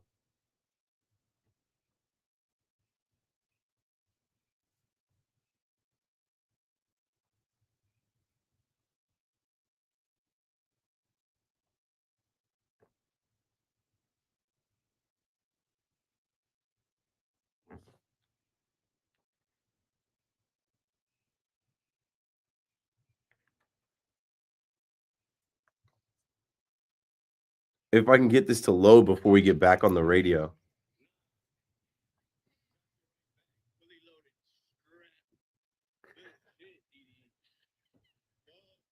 I don't think you can really see it. That was Coachella in 2018. All right, back to the show. All right, we're back. Your boy KM on the fan, wrapping this one up in the next 20 minutes. If you want to call and talk to me, 888-808-1019 before I get out of here. Something I wanted to say about the Giants. And I was on, I think Loogie was the first one on when the Russell Wilson news broke. And I think he was sad because he wanted Aaron Rodgers. Aaron Rodgers is the song that actually ended. We don't have to talk about Aaron Rodgers anymore. But me, I'm like, oh, this is a sign that they're not drafting Shedeur Sanders. To me, why would you use the 3rd overall pick on Shedeur Sanders? Could they still draft a quarterback? Could they draft Kyle McCord? Could they draft Tyler Shuck? Could they draft, you know what I'm saying? Like they could. But I don't think they're using that 3rd overall pick on Shedeur Sanders anymore. And today we saw Russell Wilson and that big blue jersey with number 3 on it. How many people are running to the store to get themselves a number 3 Russell Wilson Giants jersey? I don't know. But I saw that he got the number from Deontay Banks. I don't think we found out if he paid for it or if he got him a car like Juan Soto got Brett Beatty a car. But he gave him like a tweet shout out like, thanks, King. And then we saw Deontay Banks is taking number 2. So I'm like, this is another sign that they're not getting Shedeur Sanders. Shedeur Sanders, his whole brand is too legendary. Shedeur Sanders is probably going to be the number 2 quarterback taken in this draft. Shedeur Sanders' dad wore 2 at Florida State. He ain't going to wear number 2, and he's not going to get drafted by the Giants. They shouldn't draft him. They are desperately trying to win now. And I think with Russ and with Jameis, they've got 2 NFL caliber quarterbacks, veterans that are going to come in there and compete and change the culture and potentially win some games. Again, they could draft Kyle McCord late. But I think at number 3 overall, you take the best available player. I think Abdul Carter is a great player, but I think you can't go wrong with Travis Hunter. He's going to be good, whether he's a receiver, whether he's a DB, special teams player. Like, he's a freak athlete. I would take that kid, and I'd put that number 12 on him. And I know John Mara wants to sell jerseys because they were selling all the Saquon jerseys. Saquon Barkley was the most popular player by far. Well, draft Travis Hunter. And there are going to be a bunch of kids pulling up with that 12 jersey on because he's got millions of followers online. He's on Twitch. He's super popular. He won the Heisman here in New York. Draft that kid. Put that number 12 on him. And you've got a built-in star that is going to be a star in this league. And dare I say, the Ohtani of this league, if he can figure it out. 808-1019. I will say this, that I don't think he can be the Ohtani of the league. And that what Ohtani does is much harder. Ohtani's not doing it right now, though. And what I'll say is, I don't believe the kid can do it, but I'm not saying that he absolutely can't do it. Like, he's done it in high school at a high level. He did it in college at a high level. I just know it's hard to go both ways in the NFL, man. These are the best of the best. These are the biggest, fastest, strongest, smartest players in the world. And, I heard Dable talking about like how remarkable it is that he's able to do that without a rest. The NFL is different, though. But I think there's a way where he could be maybe a full-time corner and be in some packages on offense, and that's good enough. He doesn't have to play every snap of offense, every snap of defense. Okay. 888-808-1019. Ross is in Bergen County, back on the Fan.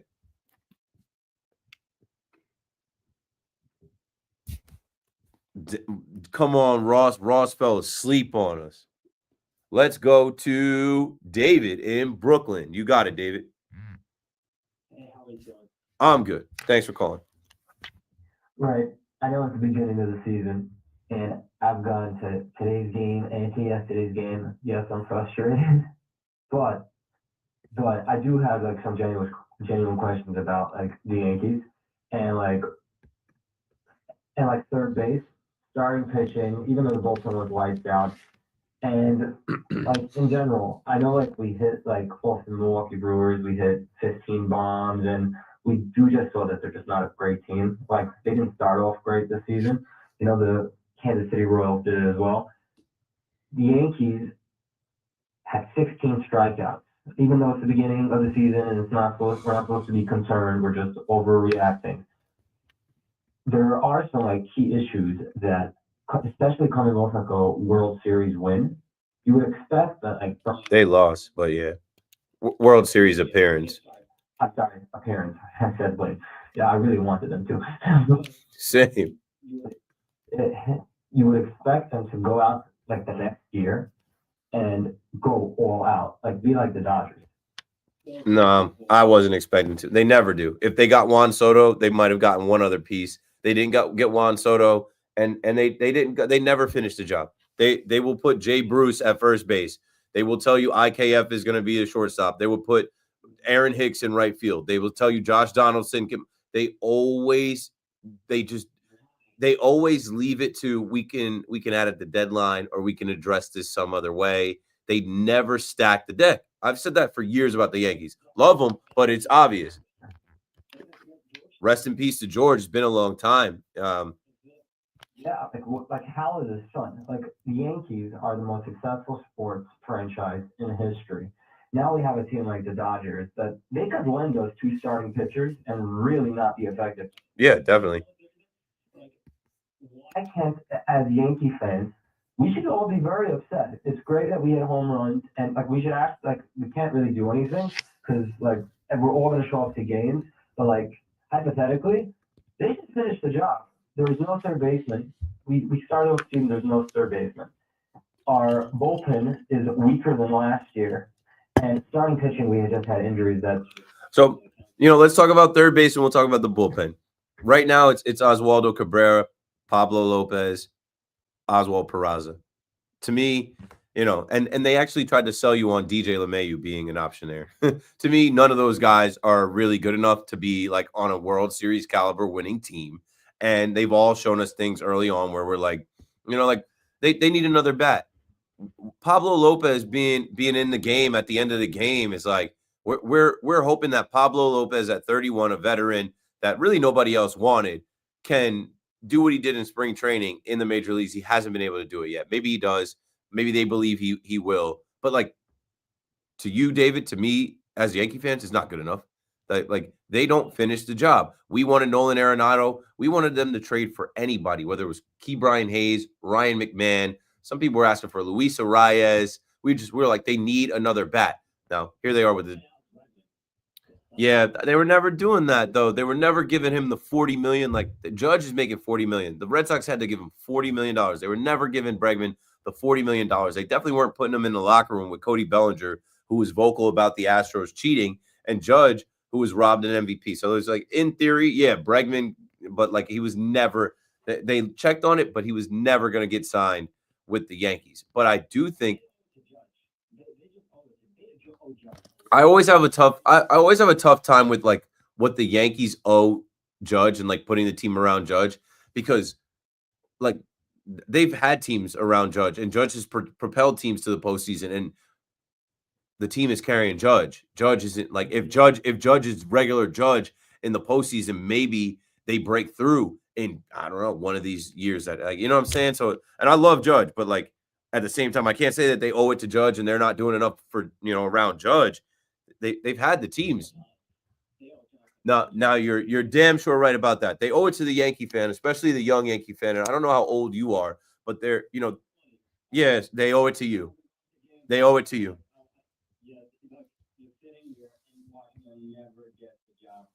After every year, just listening to Hal Steinbrenner and Brian Cashman, we want to build a World Series team. We want to build the best team, and you're not doing anything. You're literally not. You're signing Paul Goldschmidt for 1 year. He's 40. Cody, actually, we got him for nothing, so I'm happy about that. But what'd you do? You lost Soto. You lost a generational talent. You signed Max Fried. I love that.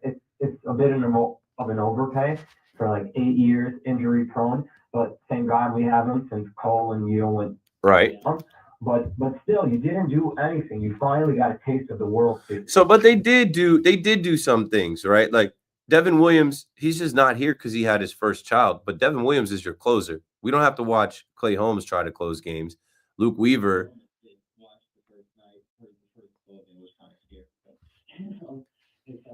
It's hard to say that they didn't do anything because they did pivot, and like Paul Goldschmidt is good. He's a good player. He's up there in age, but I think he's going to be a good hitter and a good first baseman, and an upgrade over Anthony Rizzo or DJ LeMahieu playing there. Jazz playing second base. Jazz is going to have a better year than Glaber. He's going to field his position, and he's going to hit. He's going to have homer. Like I think Jazz is going to have a overall good year. Volpe is off to looking like he could be an all-star this year. Hopefully it's sustainable. Like they're relying on guys like Ben Rice and Dominguez and Wells, young guys. Yeah, and like it's intentional. It's a shift because here's where we're at, David. It's the allocation of funds. Why do they not go all in? Why do they always stop short? Because they make mistakes with their allocation of funds. Like Stanton is above reproach to me because of who he is, but the Stanton contract is ridiculous. Like you had a muscle-bound right fielder in Judge. You didn't need to go get Stanton, but you were able to get Stanton in a trade. So that was your move where you didn't have to go out and buy Manny Machado or Bryce Harper. Correct. Track with Jacoby Ellsbury. There's like Aaron Hicks. I think we were still paying him till now. Like Josh. Yep. It's just beyond stupid. And like one last question. When do you see, like, what window, like what time, how long do you think before the Yankees win another World Series realistically? Because their farm isn't the greatest, and like Judge is getting older. So if he does wake up, and if we like have a postseason run where it's actually possible, where do you see the Yankees winning a World Series realistically? Because this year I'm not so confident. Again, it's baseball; anything could happen. That's what the Mets showed us last year. But like their window is with Aaron Judge until he's an old man. And there's a lot of people. Thanks for the call, David. There's a lot of people that tell me Judge is aging out. Well, even when Judge ages out, he's still going to be one of the better players in the game. He's still going to be an all-star, even when he's not performing at an all-world level like he does. He's turning 33. I think he's still going to be good. So he's 36, right? I think he takes care of his body. I think he's a freak of nature. I think Judge has 2025, 2026, 2027, 2028. So that is the window. The best player in the game, the best player on your team being who he is. Like he's got another 4 more years, I think, of getting to the postseason to break through and get it done. And they got to stack the deck around him. It sucks that Cole is not available this year, but make a trade. Go get Sandy Alcantara. Let's go to Brendan out on LI, Long Island. Brendan, you got it. You're live. No, I'm bringing up Sandy for the Yankees because I know, right now it's more like Mets talk. Obviously, they don't have a viable rotation. They kind of do need to make the big move for an ace, whether that's a Cease or like King. Yeah. But like Sandy's the guy. This time around with the trade deadline stuff, which I think will probably get moved earlier than that, just because like the situation they're in, the Marlins stuff. But anyway, I mean, and this is kind of like the main point I'm gonna bring up with this is like I'm big on like adding the shrimp to the shrimp. So like, and I do think the rotation is, I mean, obviously, now we're going to talk about the 3-year window after that. Like, in that 3-year Judge window, if the remaining years of Cole's contract, like, it's take or break, and he'll be around for this year with no Cole, and then 2 years after that, 2 of the 3 years with the Judge and Cole. But, people say, like, I think you brought it up before, and I'm not knocking you, but, like, no one can match the Dodgers right now, per se, talent-wise, which they can't, but I just think they've set the bar to the point where it's like, you're going to have to start to, like, build to that. And I think, they already had the sacrification before the injuries, so, But what I'll say with the Dodgers too is they're in the National League, and they might not make it out of the National League every single year. And in this first year that we ran into them, like the Dodgers fan that called me, I think in the 12 o'clock hour, he said it. He's like, the Dodgers won that World Series as much as the Yankees gave it to them. Game 1. There's so many things that swung, like even game 5, game 3, when the Yankees didn't swing the bat, like, all you got to do is get there. The Yankees, it could very well be a rematch Yankees-Dodgers this year. And if the Yankees tighten the screws on this thing, they can win. Baseball is unpredictable. They have the talent. I don't know what's going to happen. Fingers crossed. But like the Diamondbacks, it could be Yankees Diamondbacks with the Yankees facing Corbin Burns and Zach Gallen again. Like, I don't know. I think the Dodgers are starting off so hot, and they're going to flame out at some point. They're going to have injuries at some point. But, like, I just don't fear any teams. It's baseball, man. Like, if the Yankees can dominate the American League for the next few years of Judge in his prime, Cole will be back, and Stanton will be back, and our young guys are going to emerge, and they're showing you that they can hit and that they can play, and it's on Cashman. I'll say this, too, about Cashman. Cashman is aging out. He knows he doesn't have enough time, right? He knows he doesn't have forever to win another ring. So there's going to come a time where he goes for it, where he punches it. He's not going to trade away George Lombard, but like there are going to be some prospects that he doesn't hug in the next few years because it's going to be time to go all in and stack the deck and have a team that can win it. I think it's definitely going to be a big move during this. Like, I think it'll be sooner rather than later when we talk about this gap, this 3-year window. But obviously, this upcoming off season, Guerrero and I think Tucker, I'd prefer him probably. And then Bellinger's gone, then you're gonna have to figure out Dominguez in center per se. But no, I think the Sandy, not for, all right. If you don't have to match the Dodgers, but I would like one of those Dodger moves. Like they add strength to strength. Like they just all the time. They added Ruiz today, and I'm like, they just added speed. They just added another guy that's going to make plays, and he's going to be playing on a team with other talented players. Yeah, but they don't. Like, they stopped short. Like, their trade deadline last year, they got Jazz, they got Mark Leiter Jr., and then they got Eniel De Los Santos. They had to DFA him. Meanwhile, we're screaming for Tanner Scott. We're screaming for another bat. We're like, what? Deadline per se, but all right, you pick up Sandy now, and I'm not making this sound easy. It's going to take a hole, and for whoever gets them, it's going to sting what they gave up. But there's certain guys where it's they're the guy. I think you can say he's a guy, right? He's a dude. So if you add him in this window, all right, the rotation's going to be stacked. Even after this year, it's going to be even better. And then they just go all out, do that all in free agency of we're going to get Tucker, or we're going to get I mean, come on, we can't win with that. They could, but will they do it? Will they? I don't think they go and get Vladdy, but I think they were obviously in on potentially trading for Tucker. I think that they're going to try to get Tucker, but maybe they don't. Maybe Dominguez progresses, and they're like, we're set here. I mean, where's Tucker playing? Left field, and then you put Dominguez at center field. Yeah, be back to that. Dominguez, and then Bellinger goes to first because Goldschmidt will be gone. Well, I'm thinking that Bellinger stays in his contract, but if you were to opt out, yeah, he probably will opt out. I don't know, man. The future is unknown. Right now, this team has a lot of hitters. They have enough pitching, barely, in the starting rotation. The bullpen will be better once Devin Williams comes back, when Jonathan Loaizaga comes back. The rotation will be better when Luis Heel comes back and Clark Schmidt comes back. I think they have a chance to win the World Series until the World Series champion is crowned. Thanks for the call, Brendan. It's April 3rd. It's April 3rd. I don't know. We're closer to the last World Series than the next one. And I'm closer to going home and sleeping off this cold. I champed it out again. I've been sick the last 3 nights, but I don't care. Baseball's back.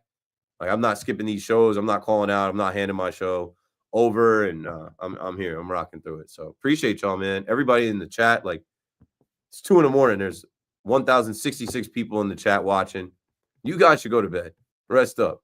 If you're listening, stay tuned. C-Mac is coming up next. I'm out. Keep McPherson on the fan, KM to 2 a.m. Adios. We'll do the same thing tomorrow night. Or tonight, technically.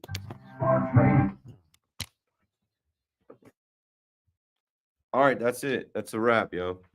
I got to get some rest. I got to go home and actually try and sleep. But like I said, bro, no excuses. Play like a champion. I've been under the weather. If you go back on YouTube and you look at my streams, like the stream where I was wearing the Fred Durst Yankee hat, the red fitted cap, like I was like blowing my nose and scratching my nose. Last night I was like super congested. Even tonight when I came in, you know, doing these shows is like a remedy in itself. Once you get rolling, you kind of forget about how you feel. And, you know, I pushed through another one again. So I always end by saying I appreciate you. If you're in this chat watching, that means you're aware of me. You care about me.